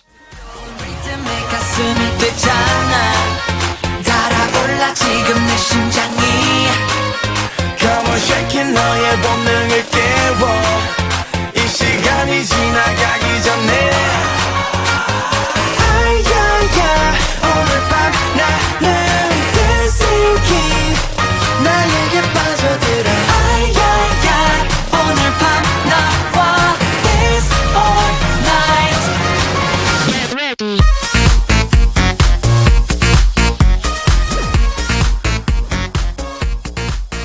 So that's Dancing King. It's so much fun. The music video is also really fun because it's like a lot of backstage footage of them like trying to teach Yoo Jae-suk this dance. Then there's also like a set piece with the cutest puppet you've ever seen. He's so precious. Just this cute little pink koala thing in like a denim jacket. It's a really cute puppet. He like dances a lot and he gets into with like fans and it's really precious. Yeah, and then there's like cuts of all the different members of EXO. Like this is my last Slay moment. So like I also really appreciate Dancing King because it's like my last OT9 thing. Yeah. But yeah, like other members of EXO like dancing. But they dance like very backgrounds. goofily, which is A lot fun of because dabbing. like we know that they're great dancers, but this is like it's supposed to be them quote unquote like freestyling, being silly, and they do really goofy like dad dances. Yes. I just want to point out for those of us who maybe haven't heard any of our previous episodes or are brand new K-pop bands, Yoo Jae-suk is a very, very famous variety show personality. Yeah. He's like the lead host of Running Man. He was the lead host of Busted. And Infinite Challenge and a ton of Happy Together, tons of shows. He's very famous. Very famous, very recognizable face and personality. So yeah. So he does sing on this track. Yes, and he does a good job and it's very cute. And there's also a 2-part Infinity Challenge episode all about this that it includes an incredible like world-class EXO moment of Chanyeol doing the worst freestyle dance anyone's ever seen and people like crying with laughter. Yeah. It's great. Yeah. Okay, so after I wrote in my timeline, no more Lay. Like after Dancing King, this was like the last time that we saw Lay with the rest of EXO. In October, just something to note, we go to our subunits episode if you want to hear more about this. But in October of 2016 is when CBX debuted. CBX! Chen Baekji! Yeah, them. I love them. And then in December of 2016 is when they did their next Japanese single. The song's called Comin' Over. Love it. Good one. Dig it. All right. Then we're not going to play a clip of that because Japanese singles are too hard impossible to find. Ugh. So, but Comin' Over is good if you can find it. I liked it. I don't think I've ever heard it. I'm coming over. That's how it goes. All right. Anyway. Thank you for that clip. You're welcome. There's your clip. Okay, so then now we skip to July 2017. This was my execution. This was the moment. Execution. Great. This is when we're fully dead all the way. Call in the Exorcist. Yeah. No! Okay, so this album was called The War, and the lead single was Coco Pop. 네가 알던 뻔한 모습에 나를 잊어 오늘 숨겨둔 본능을 힘이 줘 It goes down, down, baby. Rhythm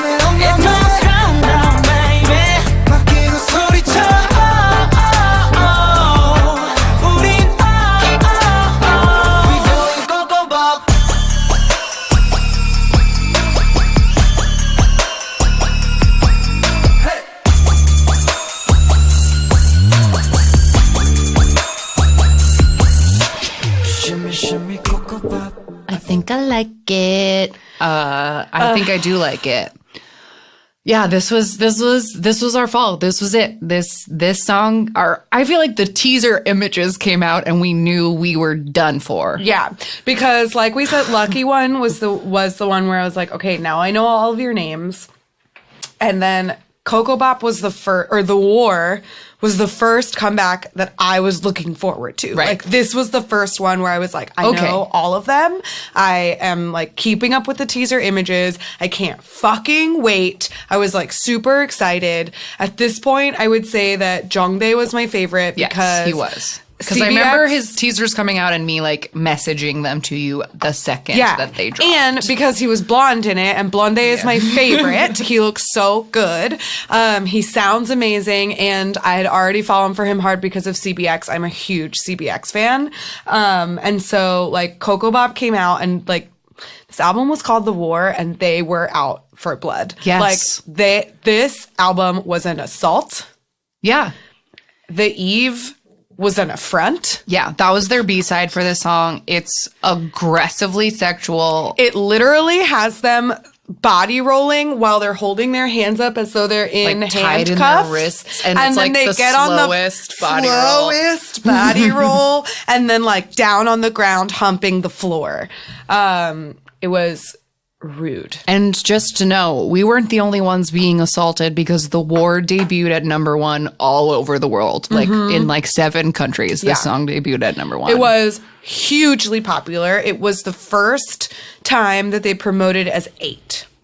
So at this point, like Lay is being busy in China, hugely successful on his own, and he was not able to be his voice is not featured on this album. He is not a part of The War in any way, shape, or form. No. Which is very sad.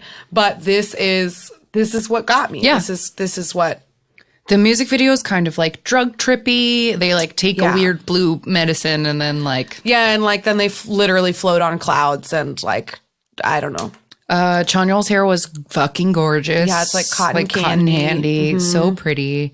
Was it between? Yeah, I know it was. It was between Coco Bop and Power that you like lost your mind to Chanyeol. Yes. Yeah. So by the time Coco Bop came out, I was a hard Chen bias. Yes. And I knew all of their names. And so like after Coco Bop and The Eve came out, I was like, okay, now I'm going to really go back. I'm going to be an EXO-L. So I went back and I started watching Showtime. And that is what got me for Chanyeol. Like, I don't know why. I don't know what it was or how it happened, but like by the time I finished EXO Showtime, I was a hard Chanyeol stan. Like, hard.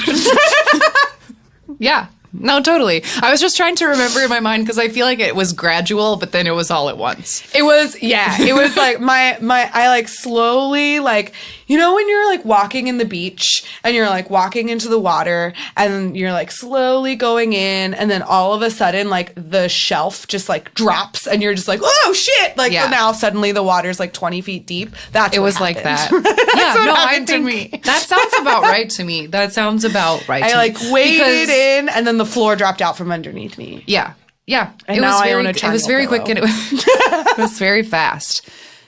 I feel like that was a moment because that's around this time, like at KCON that year when you chose the Chanyeol pillow. I was like, oh my, something Coco has Bop happened. came out in July. Yeah. And by August, the very next month when we went to KCON, I bought a pillow of Chanyeol. Yeah.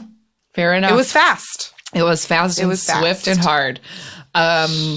So then in September of 2017, the repack of The War was called The War, The Power of Music. And the single for that one is Power.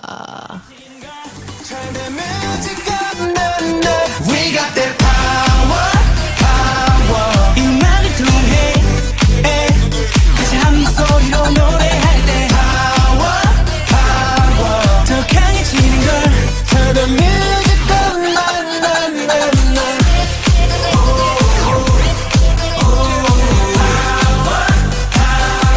Ow, yeah. I had to wait to that ow, yeah, to fade it out. Yeah. It's that's important. That's my Chanyeol.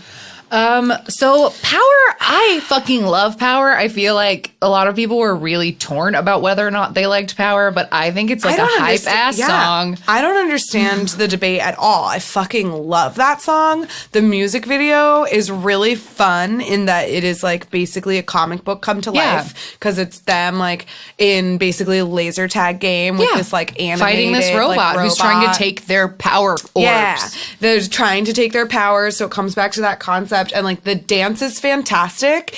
And for their first promotion of it on a stage, they were in beautiful flight suits and they looked so hot. Yes. And Kai is having so much fun. And Chanyeol loved that little Aouya. Yes. He had such a great time with it. And they gave Suho not only Clark Kent glasses, but like a perfect Superman curl in his hair. And it was so good. They looked so good. I loved Power. I thought it was great. In October of 2017, they put out their third live album, EXOplanet 3, the Exordium Dot. Now, I learned this very recently. The Dot, when they finish a tour, they go back to Seoul and they do it one last time. And that's called the Dot, like a period at the end of the tour. So... But then immediately after, because that seems to be the thing, the live album comes out in October. Then on November 24th was EXOplanet, the start of EXOplanet 4, the Elysian. Yeah. I think that's how you say it. It uses math problem. I don't know. It uses math problem letters in it. So I like don't know how you're supposed to say it. I say Elysian, but it's something like that. This was really fun because I stayed up late to watch this concert. So it's like a really special like memory in my heart. It was the night before Thanksgiving. I woke up like 3:45 in the morning. I'd set alarms. And then I like sat out of my living room with like an earbud from my phone in one ear and then like other headphones on top because it was all stolen streams. It was like people were periscoping. So I had multiple tabs open, and when one would go, you'd have to go to the other one. So it was like this crazy little experience I had in like the dark in my living room with all my like tablets and screens. And like every time you switch between streams, you're like in a different place. Yes, because sometimes you'd be really up high where it sucked, and like sometimes you'd get someone with like a really good view of the screen, but someone behind them was screaming. Like it was a very weird experience, but it was really fun to like see it all for the first time. And like in real time. In real time. Yeah. And I remember I took excessive notes so that when I saw you a couple days later, I could be like, here's what happened. Yeah, because I did not wake up for it. Yeah. But that was great. December 20, we're almost there. Yeah, December really 26, 2017 is when their next winter album, it was called Universe. The single was Universe. The album is also called Universe. Yes. And this takes place in a cafe universe. Yes. Where they're all baristas. Yeah. But they're also tied up with rope or something. Yeah. It was weird. This weird music video. This whole album was delayed a week because of Junghyun's passing. Yeah. But it did come out the day after Christmas. I remember like this, I feel like it's just the time that has kind of like tainted this song and this video because I remember the day it came out and like watching it and like wanting to like it, but I was in a dark, sad place. Yeah, and it was very weird. For me, I almost felt like this whole album. I mean, a lot of their Christmas albums are based mostly in ballads. But this album in particular, like it is mostly ballads, but it's so beautiful. And like Universe is a very sad like breakup song. Like I'll search the universe for you is the chorus. And it's just like there's something haunting about a lot of the melodies on this album that for me in my like sad depressive state, like perfectly it was what you needed. Was the soundtrack I needed. And I to this day love this album. I listen to it a lot.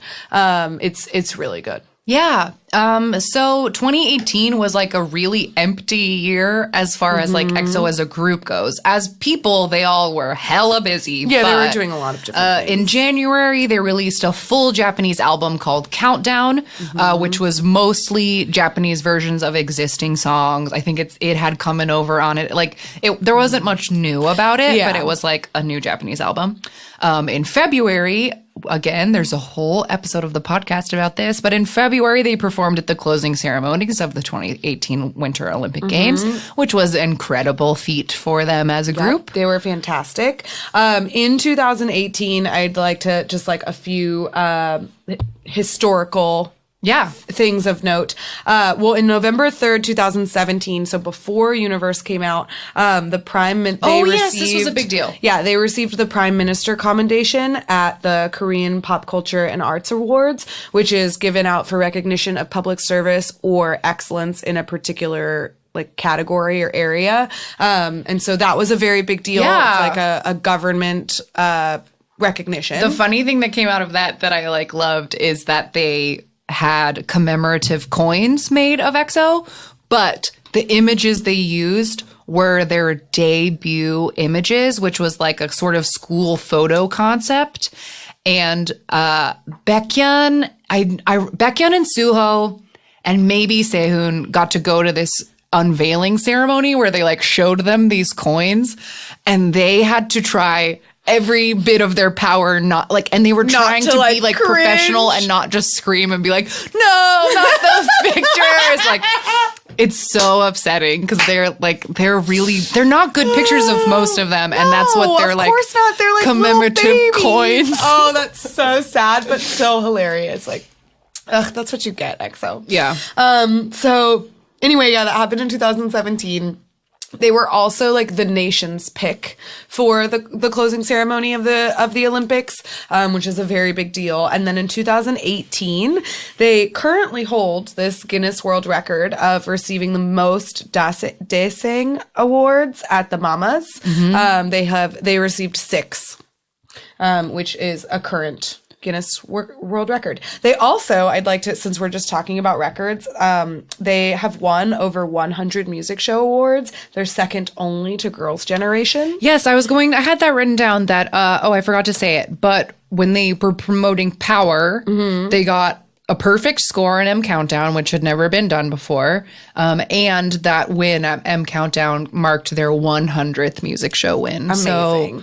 And they also hold the most music show wins for a single song. With Call Me Baby, they had 18 wins. That's amazing.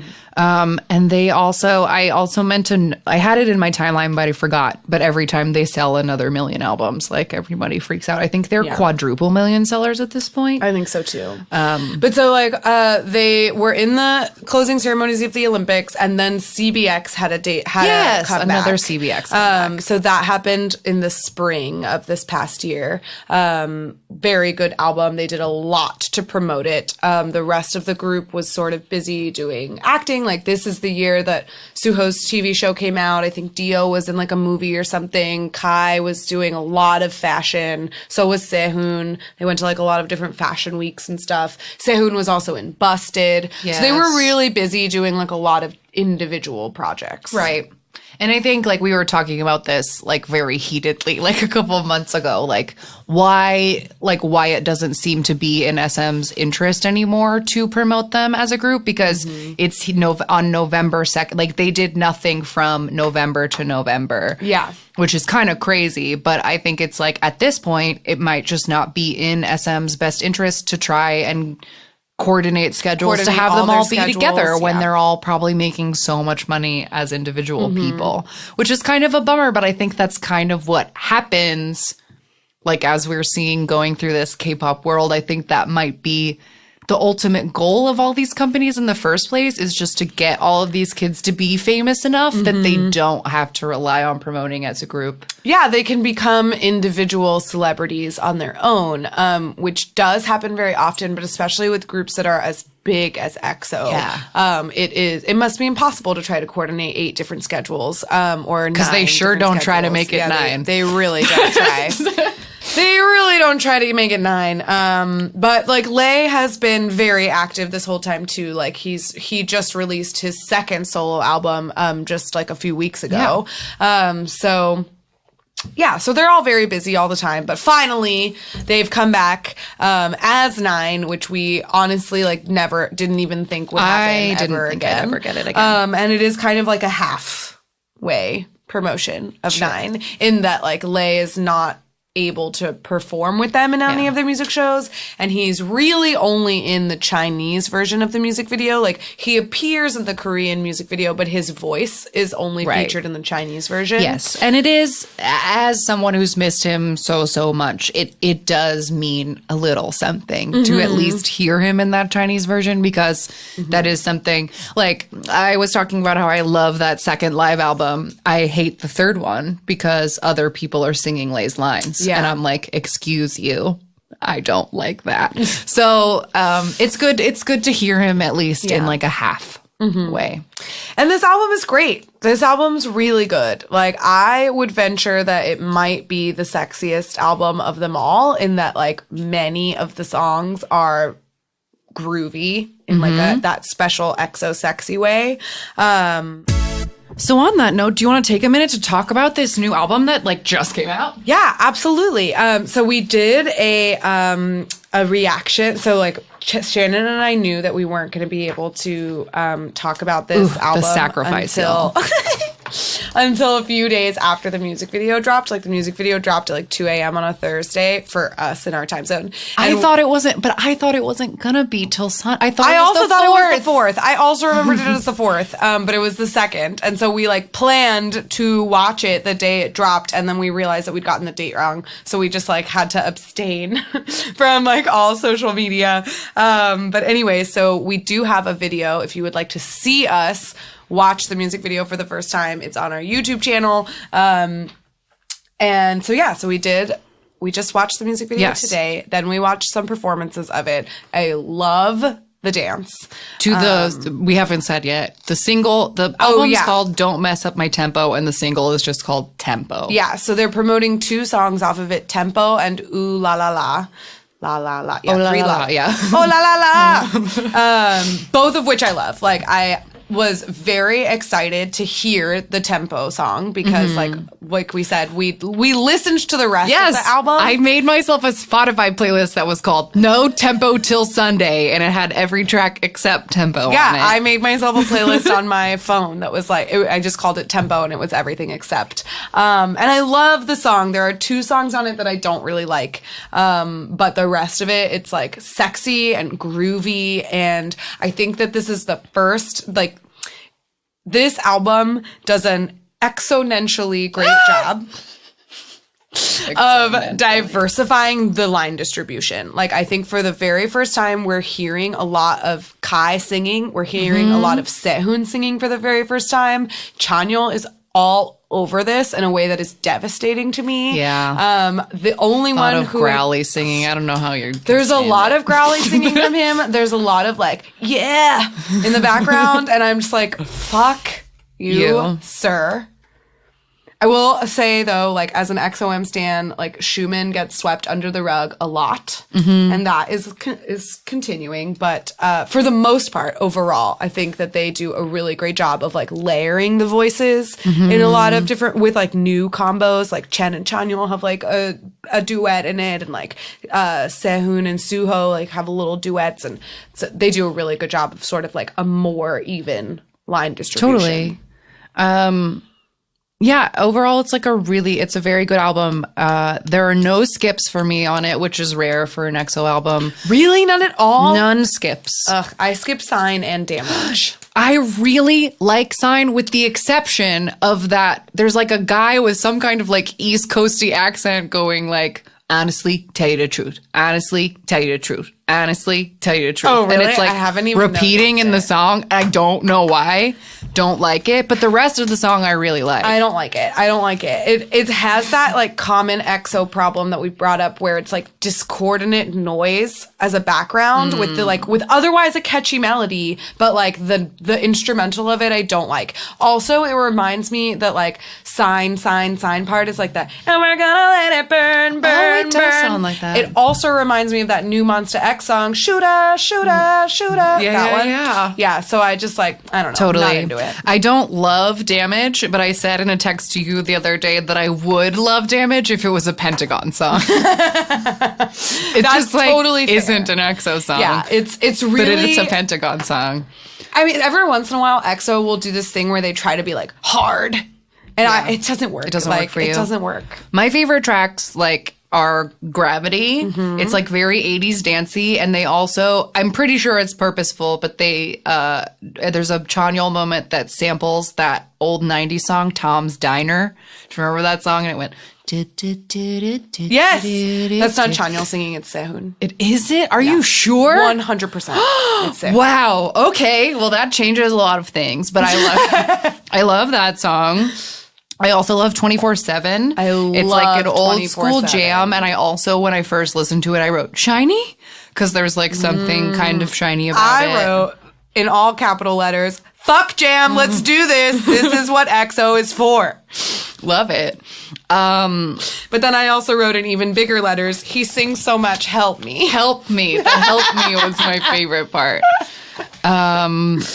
Because honestly, like, his voice is all over the place and it's so gravelly. And like the last 10 seconds of Bad Dream are an affront. Yeah. I wrote, for Bad Dream, I wrote Sweet Lies, ? Which was a song off the Power album that was like Which very Chanyeol sexy. wrote. Yeah. And then I wrote very Long fuckboyish. Song. Goes hard though. It is a 4-minute song. Bad Dream? Like, yeah. Oh, is it? Yeah. It's long. It doesn't bother me. Damage, I wrote Immediate Hate. Later, it's okay. It also has an EXO in it, which is important to note. I love Smile on My Yes. Face. Ugh, it's so pretty. Really sad slow jam. This is when I wrote, they're all so good at singing now. Yeah, they're all they are. so good at it. And then Oasis is the last track. I have immediate like I wrote, but that it was weird something I can't read. You can't read your handwriting? No. That's okay. Yeah, I like Oasis. It's not a standout song for me. I feel like the standouts are Gravity and 24/7 for me. Oh, and we sort of skipped it, but Ooh La La La is the other one that they're promoting, and it's got like cool guitars. Yeah, and I also wrote horny.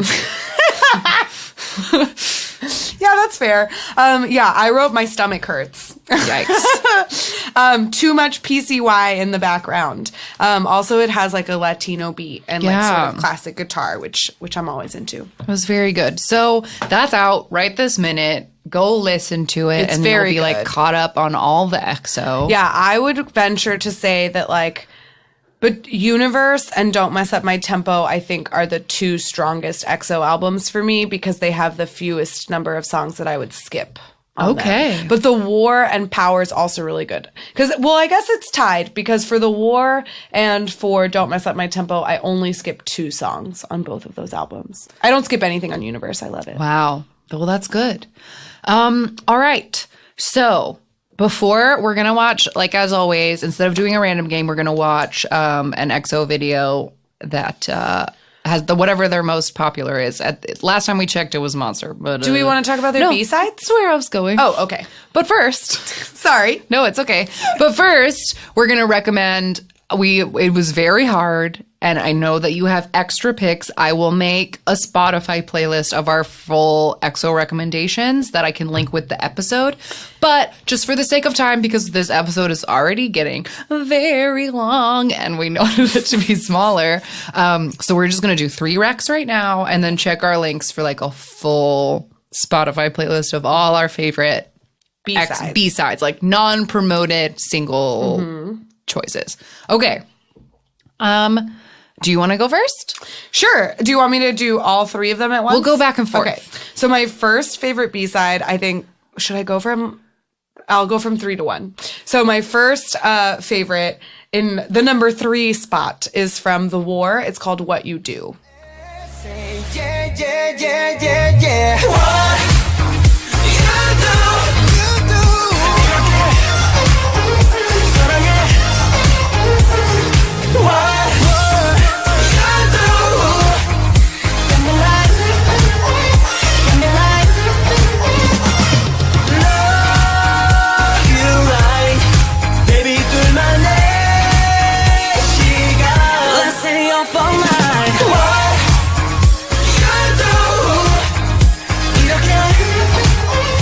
사랑해. Yeah, I love that. I love the Love Me Right call out on that song. It's so good.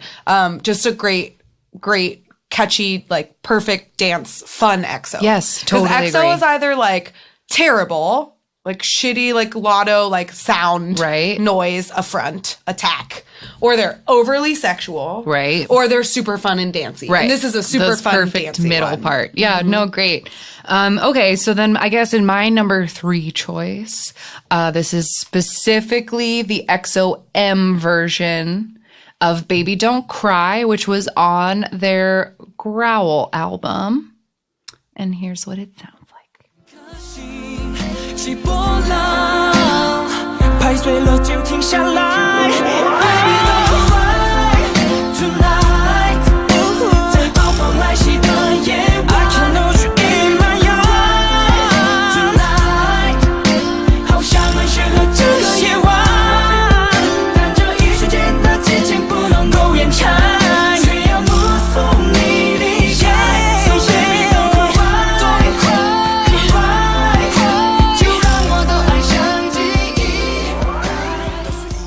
I love that song. That's a song that I discovered through Pandora or something, like one of those shuffly channels where like I didn't pick it, but it played it for me. And it was still in my days of like not caring about EXO, but knowing that like, ooh, this song is so pretty. And I picked the M version because of Jet and Lay. Like that's what I want. Totally. I love the EXO-M versions of things. That I also have the EXO-M version of. It makes a very good alarm. Ooh, yeah, because it starts do-do-do-do. Yeah. Very nice. Okay, what's your next pick? My next pick is from their album Overdose, and it is called Thunder.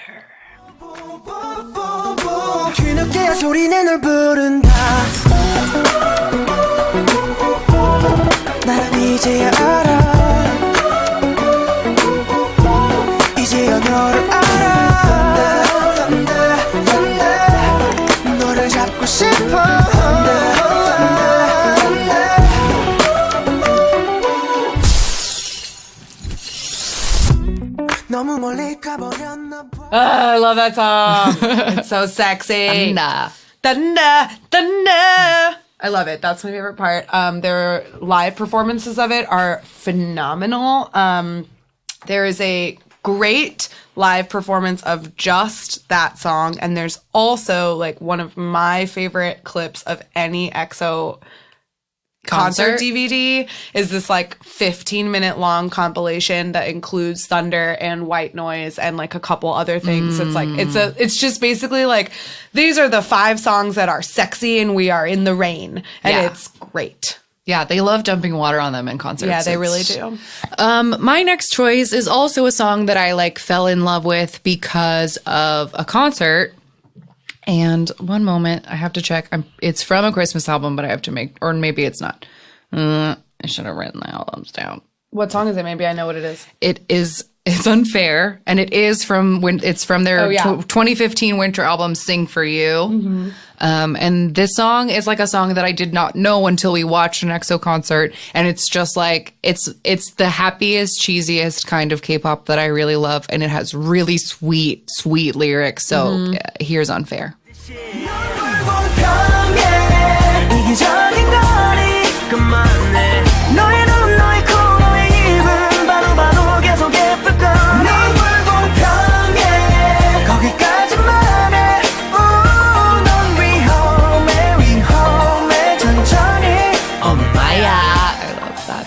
That song's so good. It's so cute, and it also seems to be like a bit, I don't know if it is, but like I wonder if it's an allusion to that Taeyong Eyes Nose Lips song, because they say no no ko no ipu, like it's Eyes Nose Lips in the chorus as well. But it's just like a cute song that's like, you're so cute, like it's unfair, it's dangerous how much I love you, and I love that song. It's a great song. That's Unfair.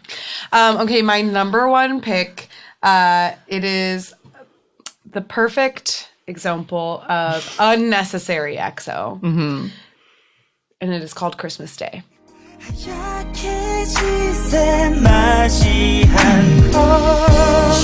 like the Christmas day 손꼽아 기다리던 Just like the Christmas day 오늘 생각하면 그때 그 시절 어린애처럼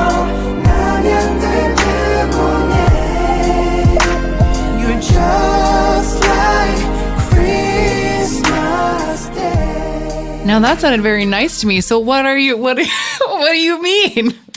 So in order to fully understand, Sorry. In order to fully understand why this song just like flames on the side of my face. This is from their very first Christmas album, Miracles in December. The one we told you about where they're like in a Christmas tree stack and you're they're like, little oh, suspenders. It's so cute, so innocent with suspenders. And then you watch this performance and they're taking off their suspenders. Yes, it's like the stripping Christmas is a strip tease fuck jam for Christmas. And it's literally like, I looked up the lyrics today and it's like unwrap, like every moment with you is like unwrapping a Christmas present, like getting to know whatever. There's a lot of like, come in me and winter nights keep me so warm, and like a lot of that shit. And the dance is so unnecessarily they pull the suspenders off so slowly. It's so ridiculous. Whereas like Thunder is sexy in the perfect EXO way without being over the top. And Christmas Day is that Eve humping the floor of like, whoa, you crossed a line so fast. Yeah. Like, whoa. That's the thing. How did we get here? Because that's the thing about EXO. That's how they've always been. That's what they do. Okay, so my last pick, my number one top 3 B-sides, is a song called What If... ...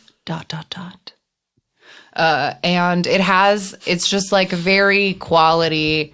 It sounds extremely 90s. Like the song could have come out in 1997 and it would not have been weird.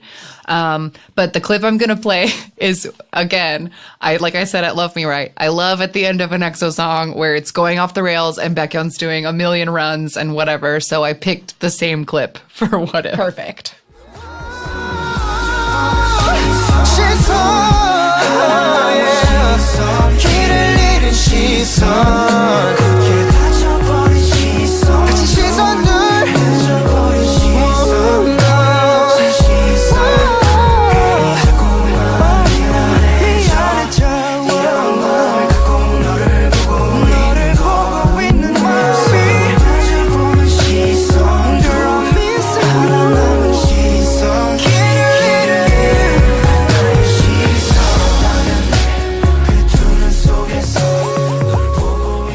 Yeah, you know that like wow, that little like wibbly sound, like that is the most 90s R&B sound I've ever heard. Totally. I love this song. I love EXO it. does good R&B. I agree because they're very good singers. They're such good singers. Okay, so we got to end this episode. It's going way too long. So those were our B-sides, and again, we'll have a full playlist.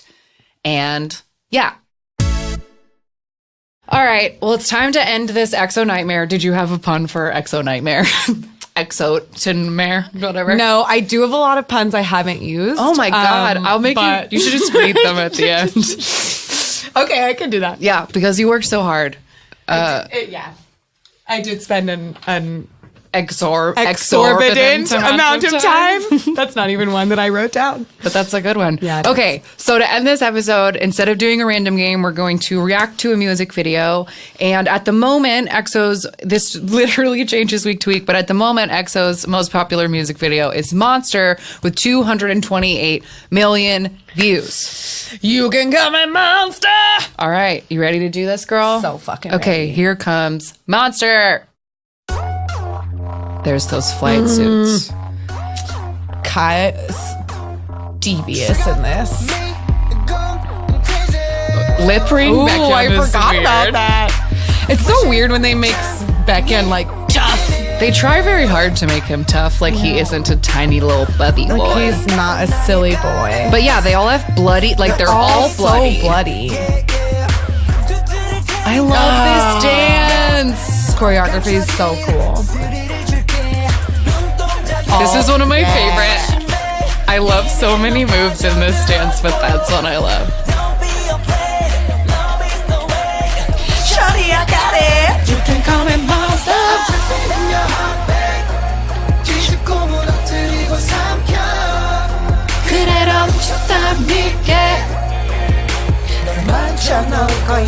Oh my baby.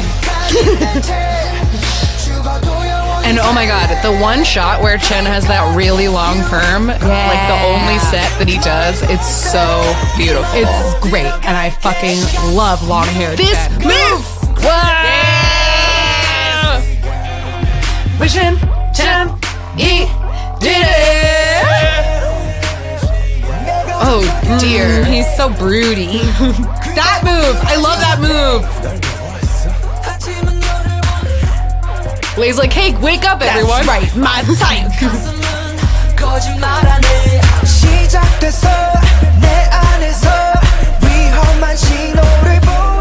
They're having like a Last Supper. Yeah. Kai just did that line standing on a pile of dead soldiers. This music video is so intense. I guess it's them leading a revolution. Because I love that moment of Lay like kicking the shield. The riot guard, has been used over the years by Shingmis for many a reason.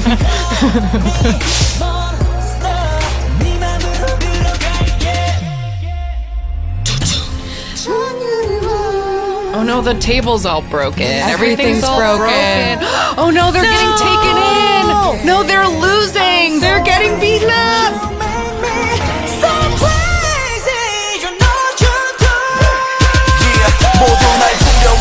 So I'm untouchable man.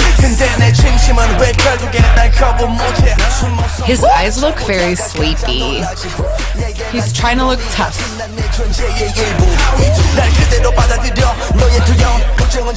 It's about to be my favorite part.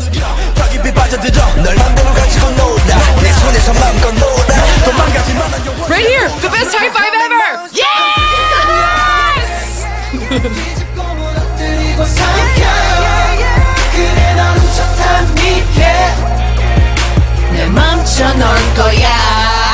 This move! This is Angelica's favorite. Oh, they don't show cut it in the video. Come here, girl. You call me monster. Cribbin', cribbin', cribbin'. Crippin'. You. Oh, crippin'.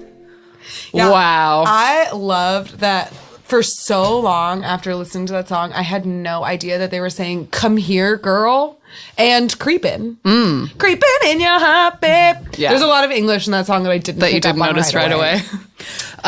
Yeah, well, that was Monster. It was great. There's also a performance video of Monster with the full dance, and I love the dance practice. I love the They dance lit the practice. studio really dramatically. Yeah. So it's the first EXO dance practice where they like took it seriously, and they're like all wearing coordinated outfits, and they lit Lay has the a studio. galaxy jacket on that I love. And Kai has a black hat with like a white handprint on it. It's great. It's very good. It's very good, and that dance is incredible. Welp. I mean, I think we're hitting a crazy number here. So that was our EXO Do you have anything else that you would like to say to these boys that we love and also despise so deeply on their special EXO day? I guess I would just say that, like, boys, you drive me very crazy, but I care about you a lot. Yeah. And I hope that in all of your promotions, you don't overexert yourself. Oh, wow. There you go. Do you have any more on your So list? many more. Get them all out. Let's see. I don't know how to like work these. Okay, no one will be exomed. Exomed. Sometimes I just feel really exasperated. I'd like to exercise my right to refuse. Let's exomin for a moment. Oh my God. Exopt that. Is that like accept? Okay. Yeah, that one doesn't work as well. Lastly, where's the exote? The EXOt. All right. Well, we're going to EXOt out of here. I hope you guys enjoyed that episode. I sincerely hope that we made a couple more begrudging EXO-Ls with this episode. If we did, because I'm it is a sorry. struggle.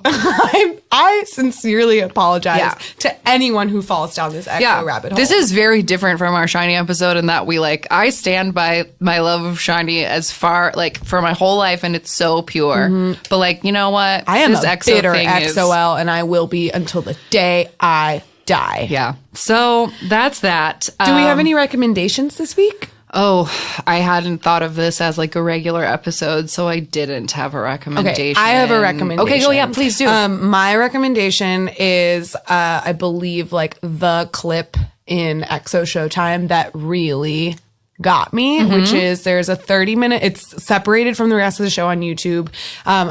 We will post the link. Sure. There's a scene in EXO Showtime where they make the boys go through a haunted house. Oh my God, yes. And it's so great. The only downside of it is that for some reason, Chanyeol and Kai going through the haunted house did not make it into the final cut of the episode, but you get to see all the rest of them. This is back when there were still 12 members.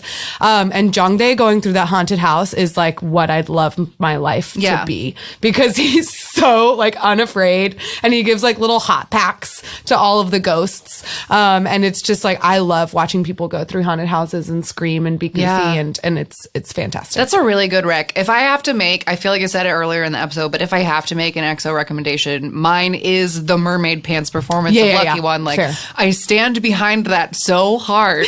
I think that it is so great. And I remember when it came out, I posted it on my Facebook and was like, this is the greatest thing I've ever seen. Like, I can't even stop listening to this song. And I had a couple of friends comment on it. Like, I tried to watch this, but everyone is screaming too loud.